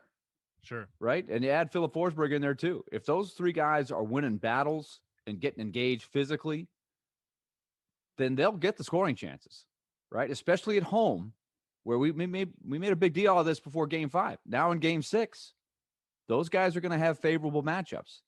And I also think in the special teams, what happens within a series is, that both teams have looked at every second of every power play, right? They know exactly what that group has done. So I think, and I think this question was kind of asked is, do you stick with what you've done, or do you go with something new? Will the Predators come out with the same guys on the power play, or will they try to throw something at Carolina they haven't seen yet? That's a tough decision for a coach. Yeah, and right? Let's be honest, they've only scored twice on the power play. Two enormous. One was a goals. 5-on-3, too. Yeah, right. Exactly. And then the other thing he always emphasizes is what else also has not happened. They haven't given up the shorthanded chances, which is part of it too. I would like to see Tolvanen and Forsberg in the same unit. I think that's worked before. Yeah, I do too. Yeah, I do too. That's kind of why I said that. Yeah, I feel the same way. Yeah, I'd like to see those two. I'd like to see that back on the same unit. I mean, look, it was a worthy discussion when you don't have Ryan Ellis and Johansson and Duchesne in your two power play units.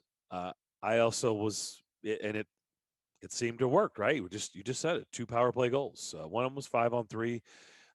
The 2 games here, but I also was a little surprised that Tolvanen and Forsberg were split, and I do wonder if I think Tolvanen. That's the reason I asked Adam earlier what he thought of Tolvanen's play. I think I understand that they need more production out of him. I get it. He's paid to score goals and keep shooting, and I think he's been shooting. I think he's been fine in his first ever playoff series. I think he's recovered from the first game where he didn't have any shots. I know he didn't play in Game 1. Game 2, he didn't have any shots, and I think he's played well. I'd like to see them on the same unit and see what happens. That's just me. No, I agree with you. I mean, I think that they've been effective, and I think a good power play unit is, you take, your best scoring players and put them all together on really 2 units is what a lot of teams come out with, and I know the Predators have that, but finding the true effective power play units, I do think include those 2 together. So I thought Tolvanen in Game 3, as the game went along, I didn't think he did much early in the game, but as the game started going, he started finding himself a little bit more. And maybe as Carolina's pressure wore down some, he started to find some lanes. Remember, he hit 2 posts. Those were both, I believe, on the power play, but he got some other shots away in the overtime. Game 4, not bad. I didn't see much in Game 5. But I think part of it is for him at this stage of his career, he's 21, a team like Carolina that is such a swarming defensive team, that is not Eeli Tolvanen's strength right now, is finding a way to get shots against teams like that, right? That's got to be next level for him. He's very responsible defensively, I think, but he's not a big guy. So then the question is, and I think this was the question going into game one, is how valuable. We know how valuable he is on the power play. You don't have to tell anybody, right? He's a threat, maybe the biggest threat they have on the power play.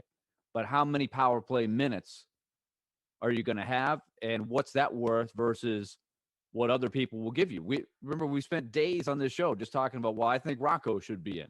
Well, I think Arvy should be in, or whoever it is that they're bringing to the table. These are where the decisions are extremely difficult for the coach as to what, because every time you put a guy in, you get his strengths, but you take away the strengths of the guy you took out, and vice versa. You're bringing in his weaknesses, and you're taking away the strengths of the guy you just took out.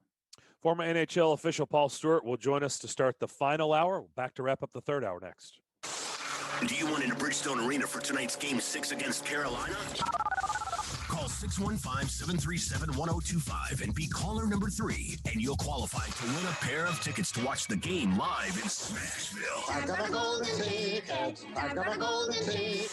Your home for every moment of Predators action is right here On ESPN 1025 The Game and the Game Nashville app. Do you want to become a nurse but feel like expensive nursing schools or long wait lists are standing in your way? Then Aspen University's Bachelor of Science in Nursing program is for you. We built a brand new nursing campus right here in Nashville where you can earn your Bachelor of Science in Nursing degree in under 3 years. And tuition and fees for the entire program are under $50,000. Want to learn more? Just text BSN to 323232 right now. Our hybrid approach lets you take your non-clinical classes online, and when you're ready, you'll complete your labs on campus and your clinical placement within our network of healthcare partners. Text BSN to 323232 right now. There's no wait list. Applying is free, and it takes just a few minutes. Plus, if you need more flexibility, we offer a nights and weekends program. If you've thought about becoming a nurse, the time is now. Text BSN to 323232 to learn more today. Text the word BSN to 323232 right now. Text BSN to 323232. The total cost of your degree program will vary depending upon the courses taken, transfer credits awarded, and fees incurred. Nursing shortage statistics are from the latest Future of the Nursing Workforce report. Texting privacy policy and terms and conditions posted at textplan.us. Message and data rates may apply. Betting fans, want great up-to-the-minute information to wager your next bet? Tune in for Moneyline every Friday night at 6 p.m. on 102.5 The Game. Chase McCabe and Ryan Porth will give you an hour of betting information. Brought to you by Twin Spires. Download their betting app today. The Dogwood is Midtown's newest hotspot. There's something happening every day of the week at the Dogwood. You probably already know about their Texas-sized mimosas for brunch on Saturdays and Sundays. But did you know they offer $5 domestic tall boys on Tuesdays, $5 Deep Eddy products on Wednesdays, and half-price bottle service on Thursdays? Yeah, that's right. And the food is phenomenal, too. The Dogwood, located at 1907 Division Street. It's the place to see and be seen in Midtown Nashville. The Dogwood. B&B Flooring is the leading flooring company in Middle Tennessee. With more than 30 years of experience, their experts can make your flooring dreams come to life. Whether your needs are commercial or residential, they're a one-stop shop. From carpet, tile, laminate, LVP, hardwood, or engineered hardwood, they have it all. Call them today for a free estimate or stop by their showroom at 128 North Lowry Street in Smyrna. Mention you heard it here on The Game for 10% off all materials online at bnbflooringtn.com. This is Stan Harrison, CEO of Apple Collision Centers. We understand that no one likes to deal with auto body repair and the inconvenience it becomes in your day-to-day life. I want to personally invite you to stop by and let our experienced staff see how we can help you make your vehicle look good as new. Apple Collision Center has 3 convenient locations: Old Hickory, Hendersonville, and Gallatin, ready to serve you. Come by and see us or visit us online at applecollisioncenters.com. Houston Clinic Orthopedics at TriStar Hendersonville Medical Clinic offers world-class orthopedic care. The doctors at this location specialize in hand, knee, shoulder, hip, foot, ankle, and spine, and general orthopedics. They accept walk-in and same-day appointments. Get back to enjoying life. Schedule your appointment online at tn.houston.com or just walk in to Houston Clinic Orthopedics at TriStar Hendersonville Medical Clinic. When experience matters, trust Houston Clinic Orthopedics. This is Carl Sholin, St. Andrew Sewanee School Head of School. At SAS, we've created a safe environment for in-person classes, including weekly COVID testing of our entire school community. Learn more about fall admission at sasweb.org. Robbie Stanley. I feel like this could be the start of something special. Joe Rexrode. I think it means that we've got, like, the toilet bowl competition it's fierce, strong. Get your morning started with Robbie and Rexrode every weekday from 6 to 10 on Nashville's best sports talk. ESPN 1025 The Game and the Game Nashville app. If you've missed any of today's show, just search Darren, Daunic, and Chase on Apple, Spotify, or on your favorite podcast platform.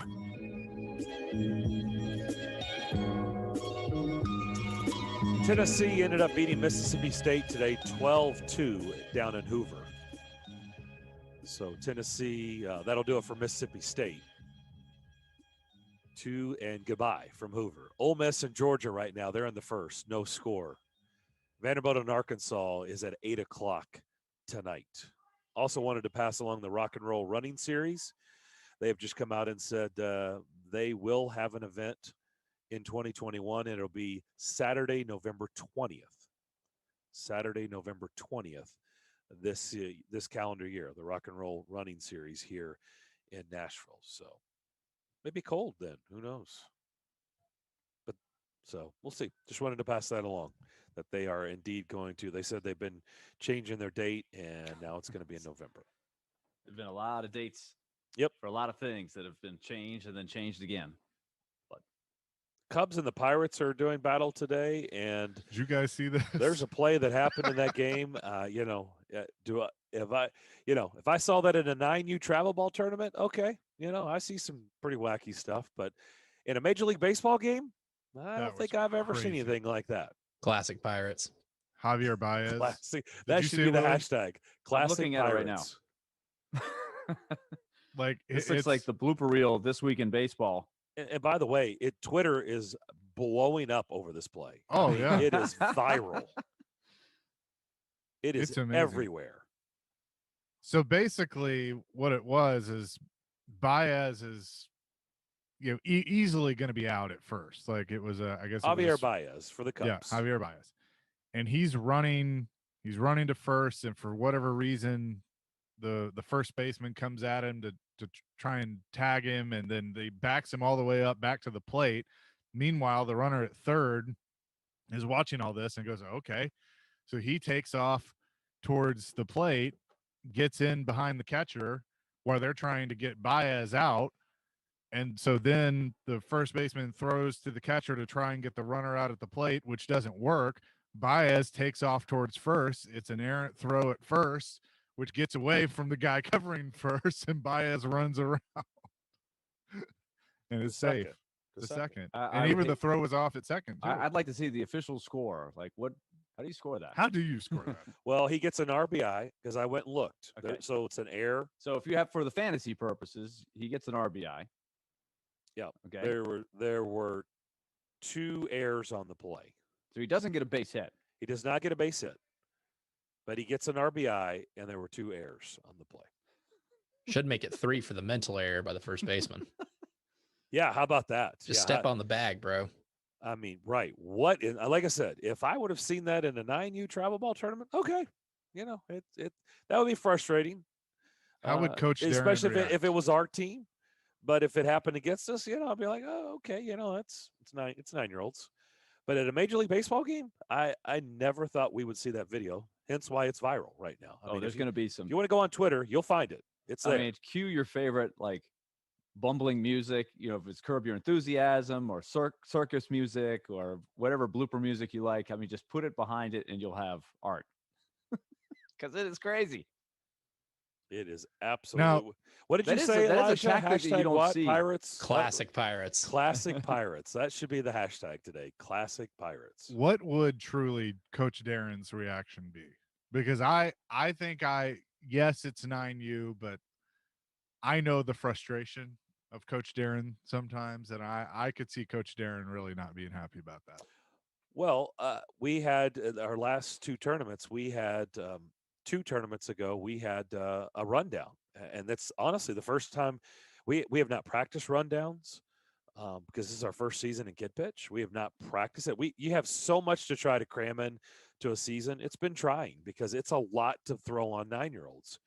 And we haven't practiced running. We have practiced so much pickoffs and steals and bunting and all this stuff that we've never had to worry about. We haven't practiced rundowns.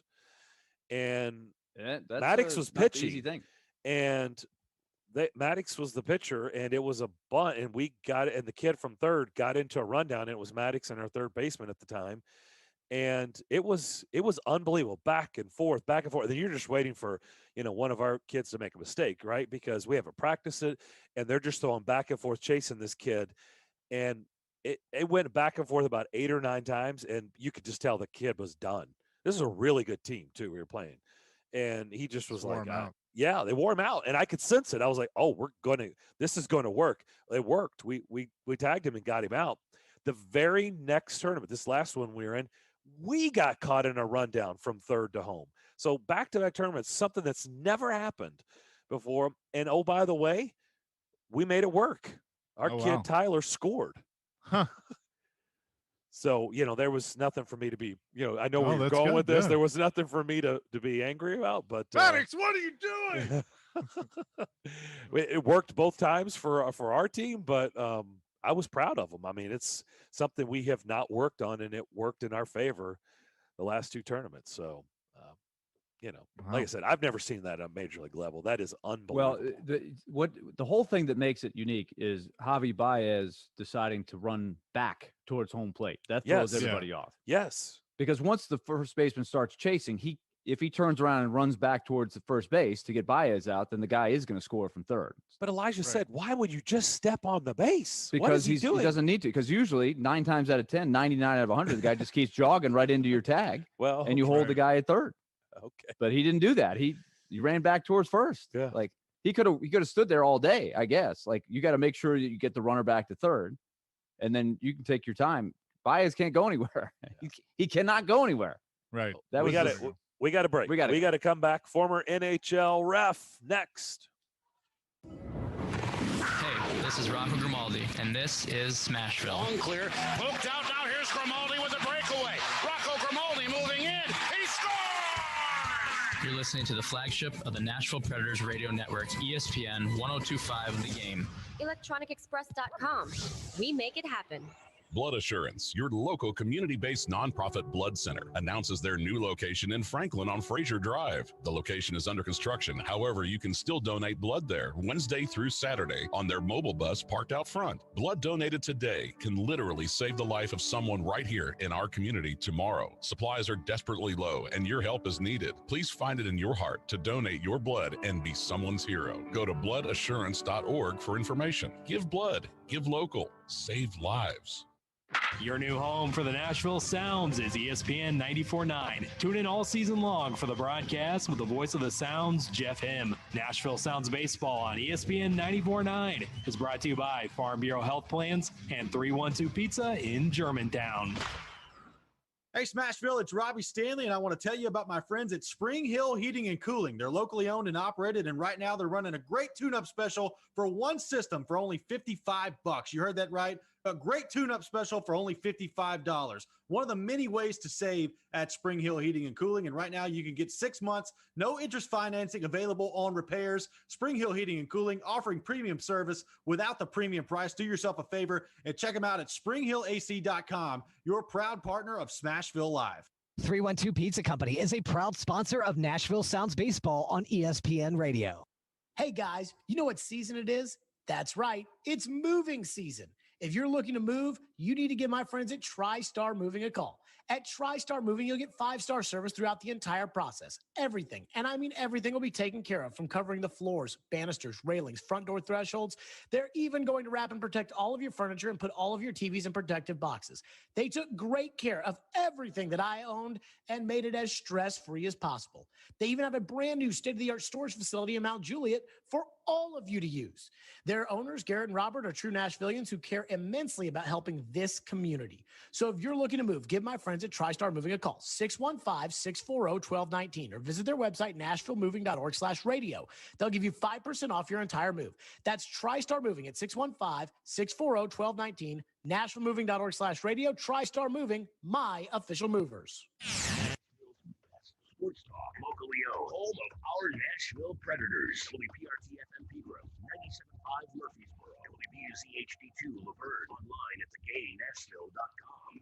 We are ESPN 1025 The Game.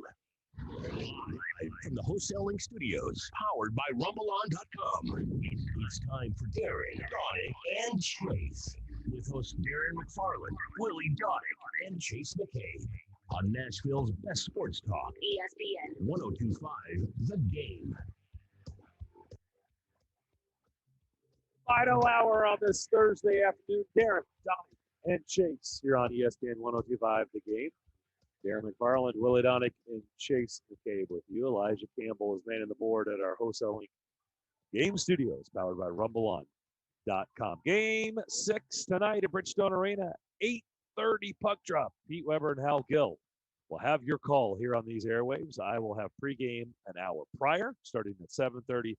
Chase will get all the festivities started at 6 o'clock with Preds Extra. Willie over on the TV side, Valley Sports. His crew will get cranked up at 8 o'clock with all their coverage. Willie and Mace will have your call at 8:30. So normally where you've been watching all the games on television, that's exactly where you need to be, again, if you're watching on the television side of things. Let's bring in former NHL official Paul Stewart. He is on the line with us. Paul, good afternoon. How you doing? I'm well. I'm at the cemetery tending to my father and my grandfather's grave. So everything that has ever been said about referees, they heard it, and that's why they're down there. Well, guess what, Paul? They're saying things about referees again, the Stanley Cup playoffs. Oh, let me ask you, did the salmon stop swimming upstream? Cut it out. Let's start with a series away from this one before we get into the Predators and Hurricanes. There's been a lot made of Edmonton's early exit. They get swept by Winnipeg, and their star player, Connor McDavid, who draws a ton of penalties throughout the course of the regular season, did not draw a single penalty in the playoffs. How do you balance that? And how do you, you've been through all this before. A lot of people say, oh, star players, they get the special treatment. They get all the calls. Well, that was not the case in that series. Well, star players to me are the same as players that put the sweater on and sit at the end of the bench. So I personally never bought into that whole theory. Second of all, whenever I attended a referee's training camp, which was 20 of them, I never remembered, they handed out sneakers and whistles and uniforms, but I never remembered that they handed out a box of marbles so I could keep track of how many penalties with this team and how many penalties with that team. So regarding this, I read an article about this whole series, and I saw a little bit of it. And basically what I'm going to tell you is that, you really need an Albert Einstein or a mathematician to decipher all of the things that are being written, so many penalties per period and so many this and so many that. Every game is different. And every game, when it gets closer to the noose being around your neck, there's not a player. And I was the reason there was a referee when I played. I had 1,500 minutes in penalties in 8 years. So, you just look at the whole aspect of the game and you say, well, I'm getting a shift and I better back check and I better not hook the guy and I better be in good position so I don't get my team in a hole and it's going to cost us either with a penalty or I give up a goal. And really that's the thinking. And a lot of people don't think that way. And I've got the prerogative of being able to instrument my officiating career based on what I did as a player and sitting on the bench and watching star players. So I don't buy any of that. And I think it's all hocus pocus. And if I sat down with Poyle or Waddell, I think we'd have a pleasant conversation because the fact is that it's all bunk. What about this series now has gone 3 straight free hockey. There's been two double overtimes and then an overtime in Game 5. So 3 straight games of a lot more than 60 minutes of hockey. What is the mindset? Because a lot of people believe that, a lot has to happen for an official to make a call in overtime because you don't want the game decided, with the man advantage in an overtime period. I called a penalty shot in overtime. I called a penalty shot in overtime in Vancouver one night, and it was a playoff game. Wow. And the next night I was in LA. And you know what? the game is the game. And Harry Sinden used to say, you call the game in the third like you did in the first, versus you call the game in the first like you would in the third. Because in the third, it tends to be that the players aren't getting these penalties. And that goes back to what I previously said, which is no guy on the bench sitting there wants to take that penalty that puts his team in the hole. So with regard to my mindset, I refereed the game from the start to the finish. I refereed what some people say was the greatest game ever played, Game 2, Russia versus Canada in the 87 Canada Cup. And the fact is that if there was a penalty, I'd call it. I put Canada down 2 men in the first period with 2 of my former teammates, Mark Messier and Mike Gartner, high stick and the charging penalty on the goaltender. And Eagleson meets me in the runway and, oh, you're going to give us a chance. And, you know, I just sit there and I said to John D'Amico, God rest his soul, I said, John, who is this guy? You know, and that deflated Eagleson right away because, you know, I didn't even give a damn who it was. And I was the perfect guy to referee, but I also came from prior to 3 generations of officials. My grandfather not only did the National Hockey League as a referee, but he was an NHL general manager. He was a coach. He won a Stanley Cup. And in the summertime, he was a major league umpire in the National League. Did 22 years.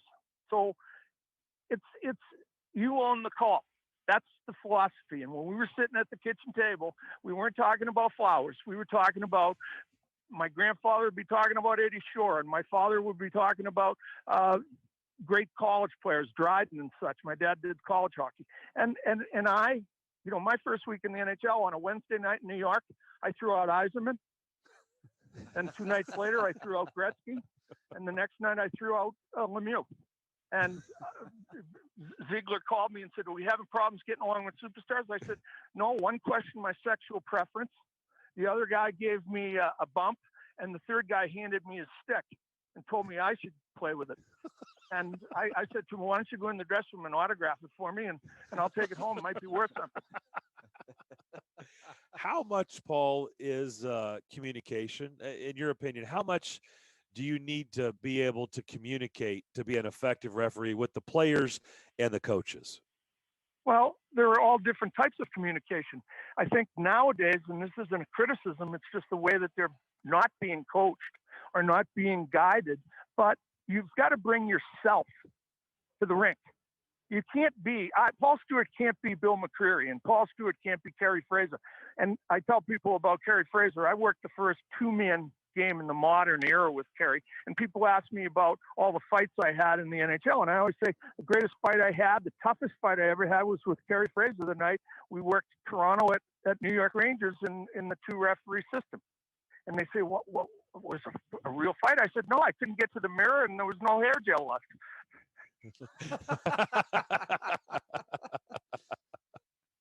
What is the toughest call in your, because you've been through all this, what is the toughest call to honestly make in today's game, in your opinion? Well, the first call has to be the best call, and that has to be the one that sets the pace so that the players know where the bar is. And then you have to remember, if you did it at that end, you have to do it at the other end. But a lot of times, and we talked about communication a second ago, and I didn't quite answer, but basically there are all different types of communication. You can give them the eye, you raise your eyebrow a little bit like John Belushi used to, hey, what are you doing? Or you tap Terry on the visor and you say to him, listen, I gave you the green light. Do you feel better? You slashed the guy. Yeah, well, he hit me with an elbow. I said, yeah, I know. Do you feel better? And he'd say, yeah, I feel pretty good. I said, okay, he had his, and you had yours. Now let's go play. Because if I have to come back over here, you'll be sitting on the far side. And the players want to play. And the one thing I understood, having been a player, is that the greatest thing that you can do to a player is take away his ice time. I said one night to Yzerman, who came over the boards, and he was giving me a lot of lip. I said to him, do you actually believe that Scotty Bowman decides if you play? I said, Scotty puts you out here. I decide if you play. So you had to keep your mouth shut. And of course he didn't. I ditched him about half a dozen times. But I only did it because he was, in my opinion, disrespectful to the linesmen especially, and occasionally to me. Paul Stewart is with us, longtime NHL official and player. Great perspective on, as we watch these battles in the Stanley Cup, the art form of officiating these games. Paul, I've told the story a number of times because I was fairly new to the game. It was the first or second year of the Predators. You were refereeing, and you called one of those a trip and a dive at the same time. You sent both guys to the box, and we were discussing in our postgame show, and you happened to walk by, and you were nice enough to explain why that call happens that way. And I learned a lot right there. That took me the next step forward. Explain to our listeners why that call is in the game and where it's useful to an official. Well, for the Nashville folks, you had, like, for instance, Claude Lemieux in Montreal. Every time he got touched, he looked like Otis Elevator. He was up, he was down, he was holding his feet. And I went over one night and I said to him, I snuck up behind him, and I speak French because I played in Quebec. I said to him, "Vous êtes ascenseur? Are you an elevator?" And élevé. And then I went over to Pat Burns. I said, "You coach him or I dump him. Make your pick." And basically what it comes down to is that anytime a player, in my mind, does something, and I have a philosophy and a saying, would Jean Beliveau have done that? No. So why is that guy doing it? So he can go sit. And basically what they're doing is they're trying to suck you in, like a tuna, and basically I never bought into that whole thing. And I listen, I feared no one. And I'm great friends with, I hope I am, with David Poyle, one of the greatest families in hockey history. His father suspended me. And then 2 weeks later, or a month later, I'm having dinner at his house and I'm starting to referee in the IHL. So, you just, and Don Waddell, I knew him from when he was with Atlanta, and, he's a longtime hockey guy. So if I had respect, the last thing I wanted to do was lose the respect. So I worked hard for you. And I went out, and I was 50 years old. I refereed the first year, I think, or the second year of the Preds in '98. I refereed 8 months. I was on chemo. I had chemo in the morning and chemo at night. And I never gave up because, to me, it was my life. And secondly, because I loved being with the fans and I loved being with the players. And people ask me all the time, "Why are you so happy when you walk into a rink?" Because that's where my friends are. Paul, here's another specific one for you that we see a lot in the playoffs. How did you try to sift through the chaos of a scrum, right? There's a whistle, there's a pile up, whistle blows, the goalie's got the puck, but then something starts, right? It's two guys, then it's four guys, then the next thing you know, everybody's over there. How did you try to figure out how to sort it out? Because it's very hard, and sometimes if one team ends up with a power play out of it, everybody goes nuts because it looks like it's the same for both teams. Yeah. Well, the rule that changed everything was the Gretzky thing, when they did away with the opportunity to have 4-on-3, and they had matching minors, because now that's an easy way out, a crutch for the referees. They can just go 2-2 and walk away unscathed. And to me, you make the tough call, and it puts a team down. I remember one night, Derek Sanderson, who was doing the Bruins color, I had in Long Island 6 penalties in a row on Boston.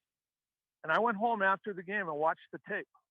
And he said, ultimately, the next penalty be on the Islanders. Bang. Penalty number 7, right on the Bruins. I called it the way I saw it, and it didn't matter to me. And I think that what we need to do is, when I went into a scrum, I'd say to the linesman, "Stand back. Oh, okay, go ahead. Show us what you got. Why don't you go out to center? Because we're not going to stop you." And they'd look over their shoulders, because most guys don't want to fight, and especially now their agents are telling them, you can't get any points if you're sitting in the box, and no points, no bonus, no extra money, and all that. And I'm telling you, that's part of the game that's changed everything, And the other thing that makes it tough on referees, a play happens, and the assistant coach is looking at an iPad. Yes, that's not what happened. That's what And I would have told him, put it where the sun doesn't shine. Have a nice day.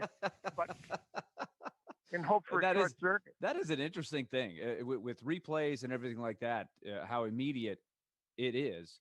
And so this is my last one for you, Paul, because I do wonder, with all of the video that people watch now, do you think players are any different today than they were back in your day in terms of selling calls, right? Not necessarily a full-on embellishment that everybody in the arena could see, but the subtle. Some players seem to me anyway, to be a little better at getting fouled than others are, where others might have more of an old school, hey, I'm going to play through. You're not going to see any difference in my game. But some people are good at, okay, he got me maybe on the wrist. I'm going to make it look a little worse than it was. Well, prior to even getting into that answer, you have to understand that in my mind, hockey's hockey, and it's always been the way it's been. And it's just that there's a different emphasis now with when I played, they had 4 or 5, Philadelphia, Boston, had 4 or 5 tough guys. Mm-hmm. And, O'Reilly could play and Gillies could play. But nowadays, teams may have 1. And you look at a guy like Wilson, and if he's tough, then I'm making a comeback, because I'm going to tell you right now, he's not that tough. And everything he does is he's taking guys from the side and he's taking guys from behind. And I personally have a great dislike for him. But what it comes down to is that the game has changed only in one way. The players are faster, but there's no red line. So Gotcha. There's not that Berlin Wall.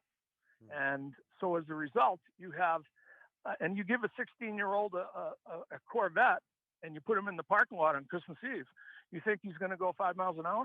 They're going to go as fast as they can. Yeah, in other words, there's no barriers, right? The red line is one less barrier. Yeah, and plus, and I say this,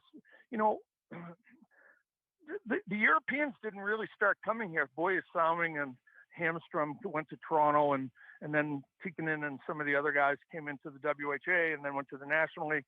But now you look at every team, and it's funny because pretty much the dominant players on every team are European guys. And at one point in time, I think just my last year in 2003, I think every captain of every team in Canada was a European. Very interesting stuff.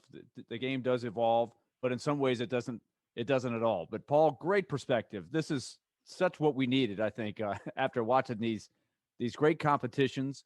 Somebody who's been through it like yourself. Valuable insight for us. Thanks for coming on and spending a few minutes. We always enjoy your storytelling as well. We'll have to do this, when the season's not in the middle of the intensity like this, and we'll really have some fun. Well, that goes back to what I said. The salmon are swimming upstream. Getting on the referees during the playoffs is cyclical. It's part of the tradition of the playoffs. And I can go back all the way to when Red Story quit in the middle of the playoffs, and when of course Rashad gets suspended. And I mean, you can think of all these different things, but basically people should just go to the game and enjoy it, and do the best you can to not look at the referee and say, that's a bad call. Look at the referee and say, why did he make that call? His positioning wasn't so good, or he didn't have a great sight line, or he guessed. And you know what? Those are I ran college hockey. I ran the KHL for 3 years. And usually those are the reasons why referees make inconsistent or poor calls. They're not in position, and they don't see, and they're not decisive. They're afraid for their jobs. And that's not me. But I just wanted to say to Nashville, I love Nashville. The Hall of Fame, U.S. Hockey Hall of Fame, was kind enough to induct me, and they had the dinner in Nashville. Yep. And I asked the folks, why it was that they honored me so much that they named a bar after me, Legends Corner. I think there'll be a few people over there tonight, Paul, to honor you then.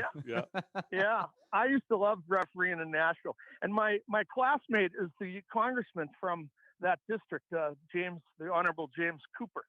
And I tell people he's a Rhodes Scholar. He went to Harvard. He was a Moorhead Scholar at North Carolina. And I tell people, and I helped him with his homework every night. Oh, great stuff. Paul, great to catch up with you. And we'll talk to you again down the road. Thanks again. I got to get over my shyness, and then we can do this again. Yeah. Don't hold things back next time. Good stuff. Good to see you, fellas, and good luck tonight with both teams. I hope everybody enjoys their game. Thank you. Right. Final. How good was that? That's awesome. He is one of the great storytellers, and that's the last time we talked to him. I think is that we were there right after that night right. when he was inducted with David Poyle into the U.S. Hockey Hall of Fame. That's right. That was in the new JW, right? Yeah, I think so. Yep. Fun night. Willie, you've got a word about the good folks at Lee Company. Okay, let me tell you about Lee Company because, of course, it is game night. People will be heading to Smashville. Biggest crowd of the year. 2,000 more added to what has already been a tremendous atmosphere. And we will have coverage for you starting really throughout the afternoon. It's not going to stop between now and Darren's pregame show, which starts officially at 7:30. Lee Company's a big sponsor of that show and the Nashville Predators as a whole. Lee Company does so many great services for you around your air conditioning, your heating, your plumbing, your electrical systems. All very important that making your house run efficiently. We recommend the home maintenance plan, 615-567-1000. Call and ask about the home maintenance plan or go to leecompany.com and find out how you can get year-round coverage by a small monthly fee. You get annual checkups and then discounts on any repairs. Over the long term, you'll save money on it. Also, maintenance in a general sense, home or at work. Need an appointment? Go online, leecompany.com. You'll have somebody at your door, at your workplace. They'll take care of the problem for you so you can focus on the game tonight. Game 6, tonight at 8:30. Our coverage starts at 7:30 here on 102.5 The Game. Lee Company, proud sponsor, Nashville Predators. It's game day in Smashville. Treaded the Sunday scores. Yakov treaded on a 2-on-1. The Preds look to hold serve on home ice in a do-or-die Game 6 against the Canes. Player, staff, everyone's ready, and we're really excited here for Game 6. Preds Extra at 6. Pre-game at 7:30. Face-off at 8:30 on Smashville's best sports talk. ESPN 102.5 The Game and the Game Nashville app.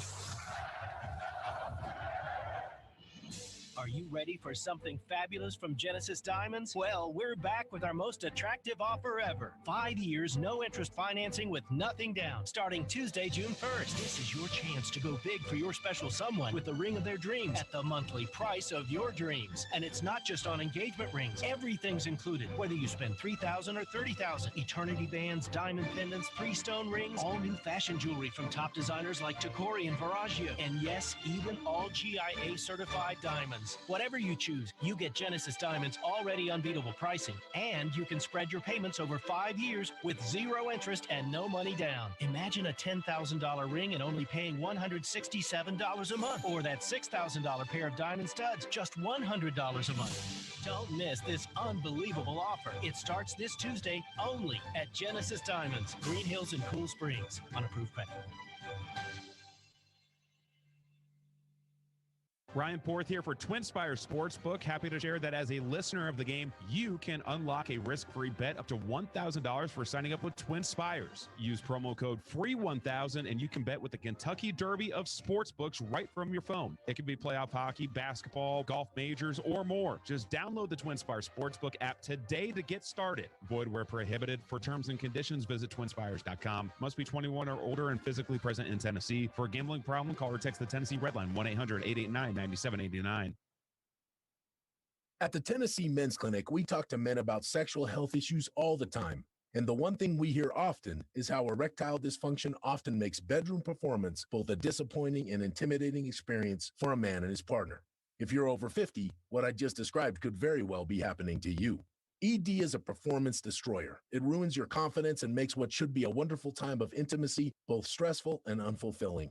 If this is a problem in your life, the Tennessee Men's Clinic can likely change your situation dramatically. And I say this with confidence because the Tennessee Men's Clinic has helped thousands of men with treatments that have success rates as high as 90%. In fact, many patients are performing like they haven't in years.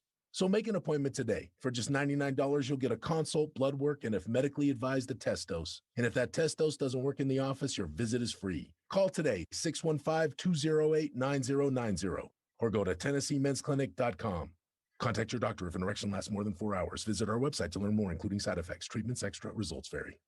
Do you want to become a nurse but feel like expensive nursing schools or long wait lists are standing in your way? Then Aspen University's Bachelor of Science in Nursing program is for you. We built a brand new nursing campus right here in Nashville where you can earn your Bachelor of Science in Nursing degree in under 3 years. And tuition and fees for the entire program are under $50,000. Want to learn more? Just text BSN to 323232 right now. Our hybrid approach lets you take your non-clinical classes online, and when you're ready, you'll complete your labs on campus and your clinical placement within our network of healthcare partners. Text BSN to 323232 right now. There's no wait list. Applying is free, and it takes just a few minutes. Plus, if you need more flexibility, we offer a nights and weekends program. If you've thought about becoming a nurse, the time is now. Text BSN to 323232 to learn more today. Text the word BSN to 323232 right now. Text BSN to 323232. The total cost of your degree program will vary depending upon the courses taken, transfer credits awarded, and fees incurred. Nursing shortage statistics are from the latest Future of the Nursing Workforce report. Texting privacy policy and terms and conditions posted at textplan.us. Message and data rates may apply. Saturday afternoon. Brandon Leal, he got the volley in, and he scored! Nashville Soccer Club heads south for an Eastern Conference showdown with Atlanta United. Coverage begins at 2:15 on ESPN 94.9 and the Game Nashville app. Hey, this is Pete Weber. You're listening to Nashville's best sports talk. ESPN 102.5 The Game. We agree. Go to theGameNashville.com to check out Nashville's best deals this week. You can purchase a $100 gift card for $50, and this is for downtown dollars. Hundreds of downtown businesses are ready to welcome you back. And with this downtown dollars, it's a special promotion, which makes things a lot easier for you to shop, sip, snack, all supporting your favorite local businesses. Get yours right now. Once again, $100 gift card for $50, downtown dollars at theGameNashville.com. Really appreciate Paul Sturr for joining us. Great reaction we're getting on social media, on our text line. People enjoyed that as much as we did. By the way, if you are going to be in the downtown area, we will pass this along again like we did earlier in the show, whether you've got tickets to the game or you don't, starting at 3 o'clock this afternoon, so about an hour and a half from now, out in the plaza, out in front of Bridgestone Arena, they're going to be offering free vaccinations. They've got the Johnson & Johnson shot, which is the one shot only. If you're looking for the first round or second round of Pfizer, they'll be doing that until the end of the first period. So that's probably around 9:15 to 9:30 range tonight. So it's free. So if you would like to get vaccinated, and you're down in downtown, like I said, whether you're going to the game or not going to the game, you can stop in there and get a shot for free if you so desire. So just wanted to pass that along. That's great stuff. Ole Miss leading right now 1-0. By the way, their first baseman, and I noticed this last night watching the Ole Miss Vanderbilt game, he's going to be playing in a beer softball league one day for sure. Ole Miss's first baseman. Okay, we had this. I had this debate amongst some friends of mine that we had a little text change going during the game, the late night action. We were trying to figure out if he looks more like A, Kenny Powers, or B, John Kruk, or a mix between the two. Well, Kruk didn't have that. He had the mullet, but he didn't have it like that. I mean, this guy is an extreme. Yeah. Anybody notice, by the way, the mullet, the comeback that the mullet is making? It's coming. It's a thing. It's an aggressive comeback. It's an aggressive. This is really comeback. aggressive. And the question is it a good thing? Is it a good thing? Well, like we're talking like teenagers now going for it. If you could do it, would you do it? I never did. Like no, I'm saying I lived through the today. first. Like I believe you said you had a version of the mullet back. Oh no, I didn't have a version. You had it. You had the full. I did. I never did, even when I had the ability to do it. Willie, it is. I've got a picture of my at University of Kentucky. My college ID. I've saved it this entire time. And anytime I'm having a bad day, or I just need a laugh, I'll pull that out. I have it hidden, and I'll just look at me in like 1988, and if I ever need a good laugh, and so I keep that. I still have that today. Because you can see the mullet, you can see it in the back, you can see it on my shoulder, and I'm like, oh my gosh, how did I have friends? I mean, I look at that picture, I'm like, how did I have friends? It's amazing. I saw a guy who I think it was a Padres pitcher. I don't know, I can't remember the name, but he took the hat off because right now a lot of guys wear their hair really long, right on the baseball field, like the first baseman for Ole Miss. He's got some serious lettuce coming flying all over the place, and he's quite round, right? As we would say, which is what reminds you of John Kruk a little bit. But this guy for the Padres, it was such an extreme mullet. It was right out of Joe Dirt. It was like so it's like there's a mullet and then there's like extreme mullet. How extreme was yours back in the day? Yeah. Oh, well, it's not. I mean, nothing is comparable like to this guy. No. Okay. No. It was a modest mullet. I mean, okay. You know, So you had a party going in the back. It wasn't like yes. this rave or just something out of control party. Okay. No, it wasn't. You know, it wasn't crazy. I would think if you think of the time frame, the late '80s. You know, it late '80s, early '90s. I would late say '80s, got early into the early 90s. Yeah. That's the sneak up of the mullet in I guess really football would be in this too, but I'm thinking more hockey and baseball. You don't see it coming. You just think the guy's got long hair. He takes the hat off or the helmet off, and whoa, here comes the mullet. It's coming right at you. So you haven't answered. If you had the ability to have a mullet today, would you have one? I would say no. You would say, like I said, when I did have, when it was in fashion at the first, I passed on that. I didn't do it. But So think I'm gonna about say what no. that means, Willie. You I'm gonna have say lots of hair, though. What does that mean? You have lots of hair. No. Well, then there's the bald mullet, right? Where you got nothing on top and you still party in the back. No, I'm saying if Called you the game cut. No, I'm not saying that. Just a patch of long hair in the back. I'm saying Just the party in the back. There's no business. You could have the full-on party. I'm saying if you could have the full-on party, would you do it today? No, I would not. I would not do it. Would your kids give you thumbs up or thumbs down? Oh, I think I would get the thumbs down. Okay, what about Aaron? I'm going to say thumbs down. I haven't asked her though. Next time it pops up, I'll ask the group, see what they say. I just got. I mean, it's really I mean, at this age, really, would a grown up like what if you would you do a reboot? Like if you're our age, Darren, you know, and you had it back in the day, and now it's coming back. Would you reboot it? Well, I mean, I have the ability to do it. And yeah, you could do it. You could do it. I guess my answer is no. Since I can make that choice, and I've chosen no. It's a little scary to think about. But is it really coming back with a vengeance? It's coming.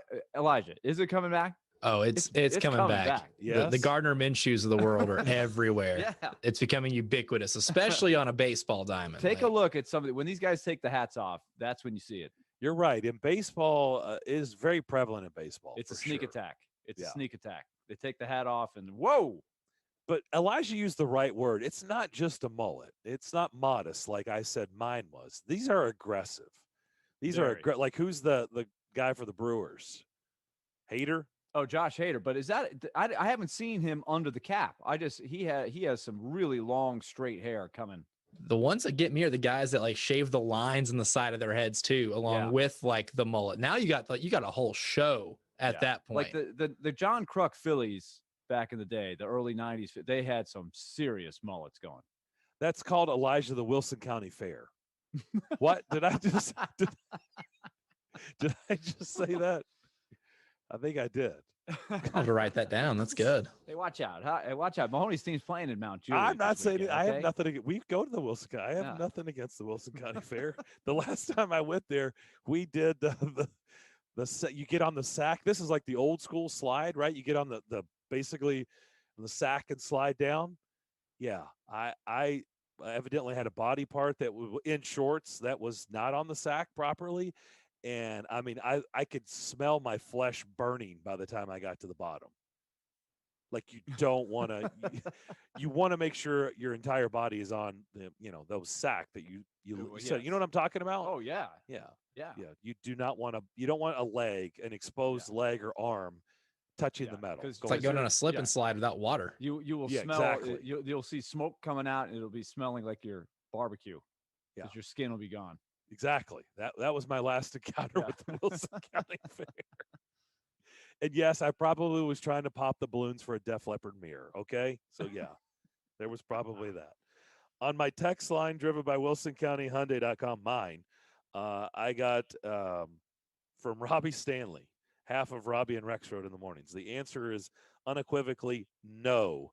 The mullet's return is not good. So Robbie, too, saying if he had the opportunity to go full blown on mullet, he says no. He's going to pass. Unequivocally no. So it is a hard no.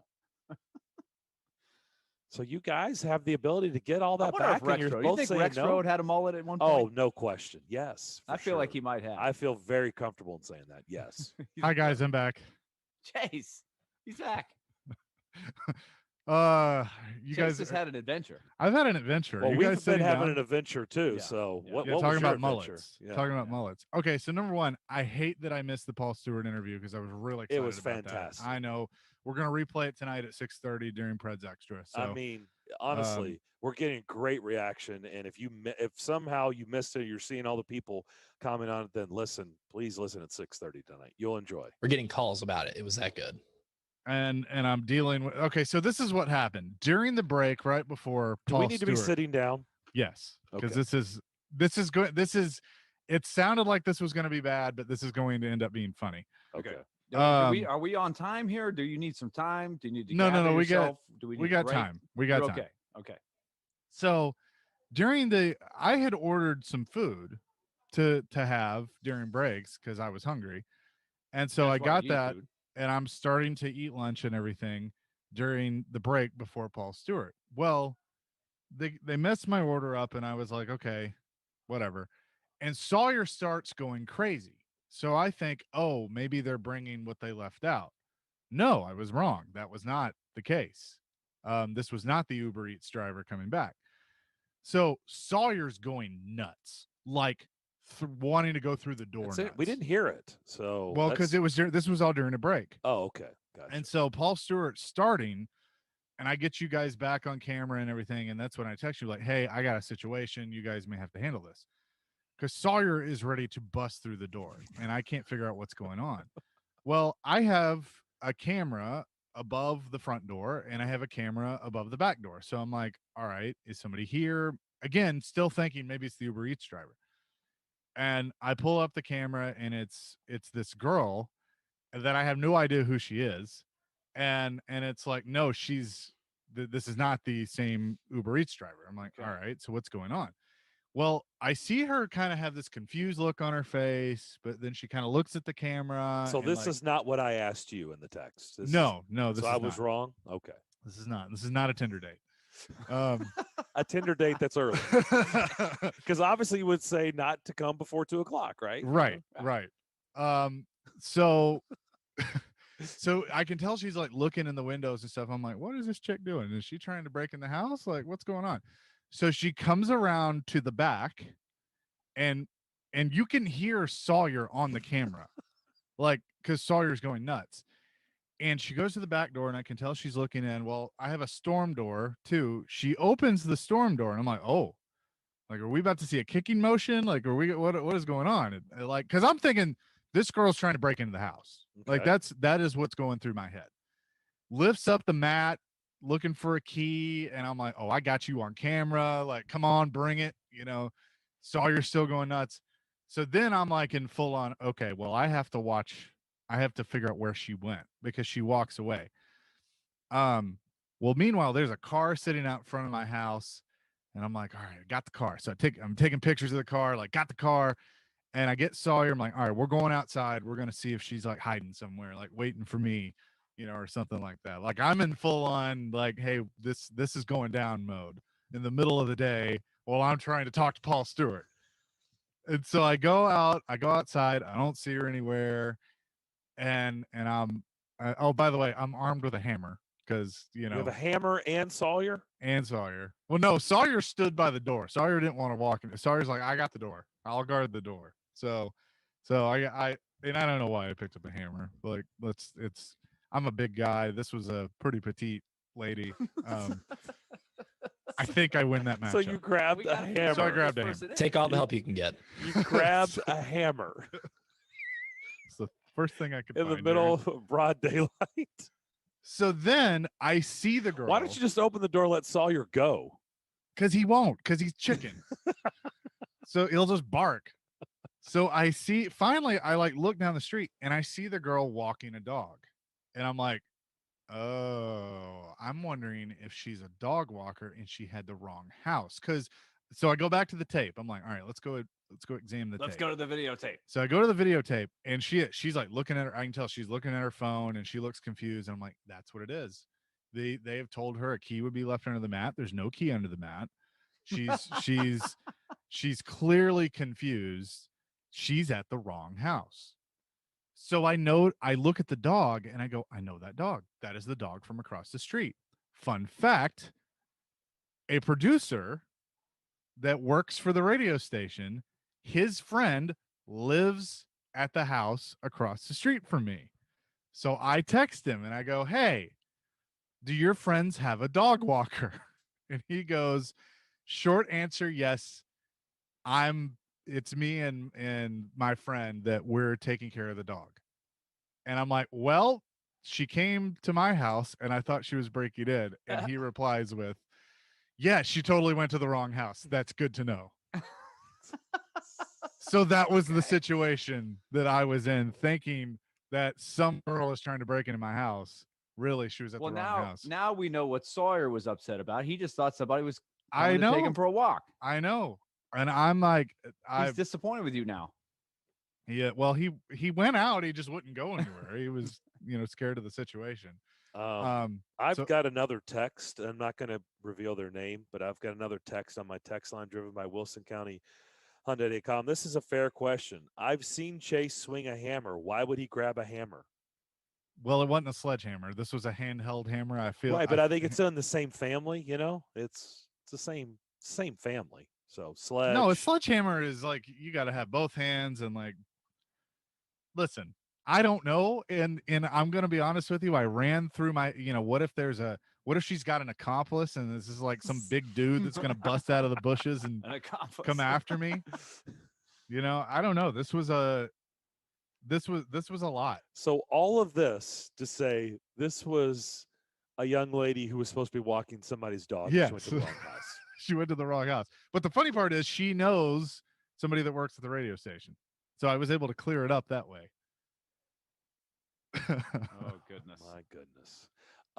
At JR Tuttle 4 wants to know, what kind of mullet did Darren have? I'm guessing it was the mini truck mullet.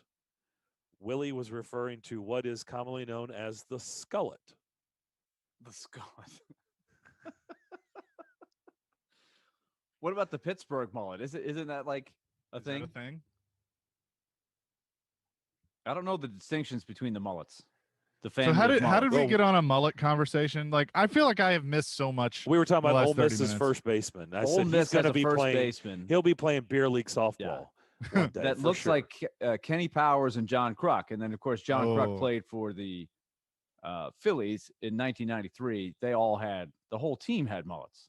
Mitch Williams had a huge mullet back in the day. The Wild Thing. And I know a little thing or two about beer league softball. Yeah. So I played in those leagues in my 20s, and there were rampant mullets. Okay, definitely. I know that he will be in a league for sure. When his playing days are over, whenever that is, he will be in the beer softball leagues for sure.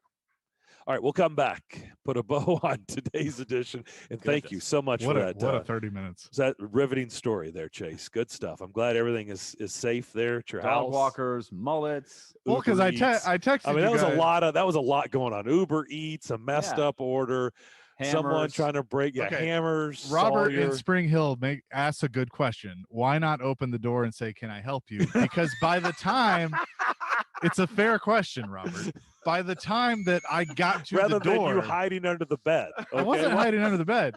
Grabbing a hammer.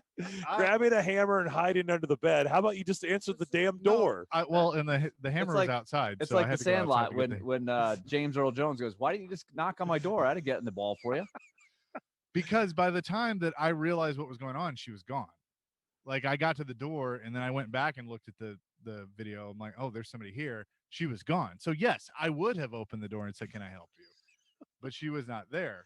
It's a very good text and a very People, good question. Good text. Chase should have played guitar. That would have made her run the other way. Mike in the burrow. Keith says 0% chance Chase makes contact with the hammer. Oh my gosh. Kilton says crying right now. We need to break. We'll be back. Darren, Daunic, and Chase, ESPN 102.5 The Game. Do you want into Bridgestone Arena for tonight's Game 6 against Carolina? Call 615-737-1025 and be caller number 3, and you'll qualify to win a pair of tickets to watch the game live in Smashville. I got a golden ticket. I got a golden ticket. Your home for every moment of Predators action is right here On ESPN. 102.5 The Game and the Game Nashville app. We all make plans. Big plans, little plans, plans to save, plans to walk the dog, plans for after work. Even plans for when our plans go wrong. It seems like we make plans for everything, except ourselves. At Farm Bureau Health Plans, you are the plan. Your health, your smile, your spring in your step, and your family. And that is the best plan of all. Farm Bureau Health Plans.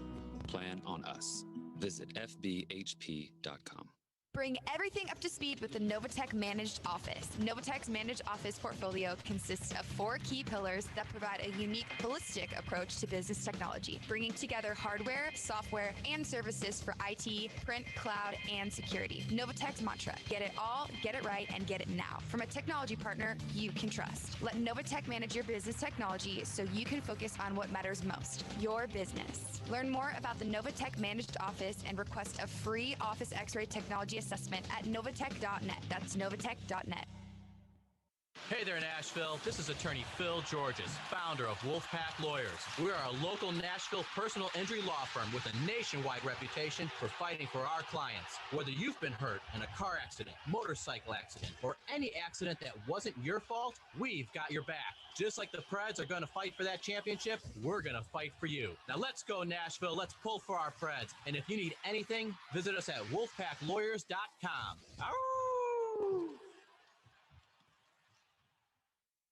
Boomba's Craft Pizza and Tap House in East Nashville is excited to announce they are now open. They're back with an all-new look, including a huge indoor and outdoor walk-up bar, 40-plus taps, 50-plus 72-inch big screen TVs, their signature massive video wall, and their award-winning pizza in lively atmosphere as always. Come experience the all-new open-air feel of Boomba's Craft Pizza and Tap House in East Nashville. Pizza, beer, sports. We'll see you there, Nashville.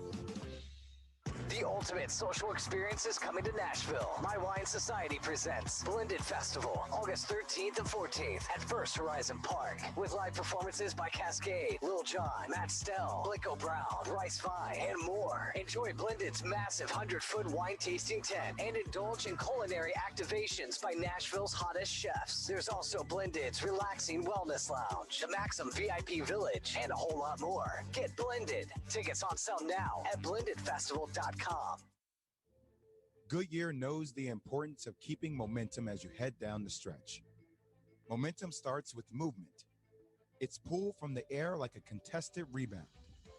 Momentum builds with steals and fast breaks, and is proven by deep threes as the shot clock expires. Momentum is how we change the game, and now it's time to discover where it can take us. Goodyear, more driven.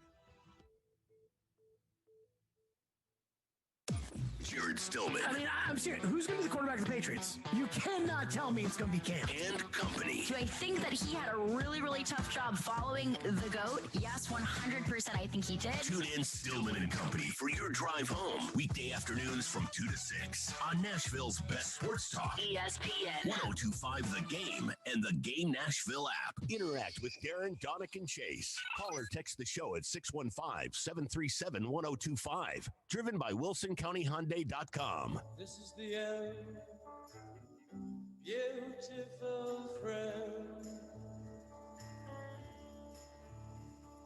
This is the end. Indeed it is for Thursday. Final segment. At Go Blue Raiders 1. Nate says, man, D-Mac should have ended that last segment with, we'll come back and put a mullet on today's show instead of a bow. I think I was just happy I didn't have with the guitar comment. There's not a doubt in my mind. And that would have been on video. I would have spit all over my computer. So what is the key? What is the key tonight for Game 6 for us to be talking about a Game 7 on Saturday? What's the key tonight, Willie? I'm going to start with, again, taking advantage of the last change if you're John Hines. And that, again, puts more in the lap of the Niners, right? 9, 92, 95. They're going to have a little more opportunity tonight, at least in terms of the matchups. Can they take advantage like they did in games 3 and 4? That's where I'm going to start. I think they're going to need those guys tonight at their best to extend this series. Yeah, I agree. And like when you say at their best, I mean they got to make a play. Like in making a play is scoring a goal. I mean Philip Forsberg, for prime example. Like it's time for him to go next level, and he's been good. I'm not saying he hasn't, but I think he's got to be Philip Forsberg that we've seen in the past. Just put the game on his shoulders and make those plays, because the thing about this series since that first game, you've seen Roman Josi step up. You've seen Ryan Ellis play well. I really like him with Matthias Ekholm. We obviously know what UC Soros has done. You've seen the Niners become the Niners with that line. So now it's time for number 9 to really be who he can be. The question is, we talked about the Predators have been unable to get past that 2-goal plateau, that mark in Raleigh. They were able to do it both times here. Does it take more than 2 goals to win Game 6? I think it might. I think you got to do what it takes. It's just so hard on both ends of the ice. Carolina is just not going to show up with a dud, right? They have all the areas covered in terms of bringing something to the table. They don't have a weakness, so it's going to take everything you got.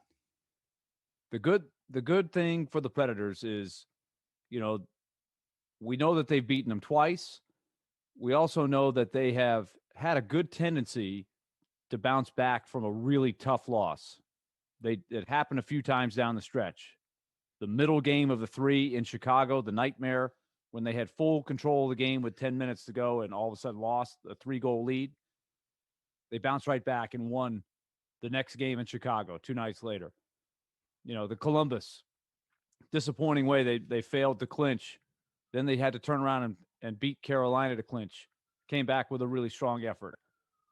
They've been through a lot, right? They've been dealing with adversity for months, right? I think it's a pretty strong, mentally tough group. They're going to have to lean on that tonight to have some success, because I don't think Carolina's just going to say, well, we'll get them in Game 7. I think they're going to come in saying, we've got them. Let's try to end it right here. Both teams are going to bring it. Will be the theme tomorrow. We know we'll be talking about it, but what will we be talking about? Can't wait to find out. Starting at 10 o'clock. Continue to have a great day. Continue to be safe. Don't forget Preds Extra starting at 6 o'clock. Chase will have your coverage there from Barrel House in Bridgestone Arena. I will take over pregame at 7:30 and then puck drop at 8:30. Willie and his crew will have everything over on the TV side starting at 8 o'clock. Same place you've been watching all year long. Have a great rest of your day. We can't wait to talk.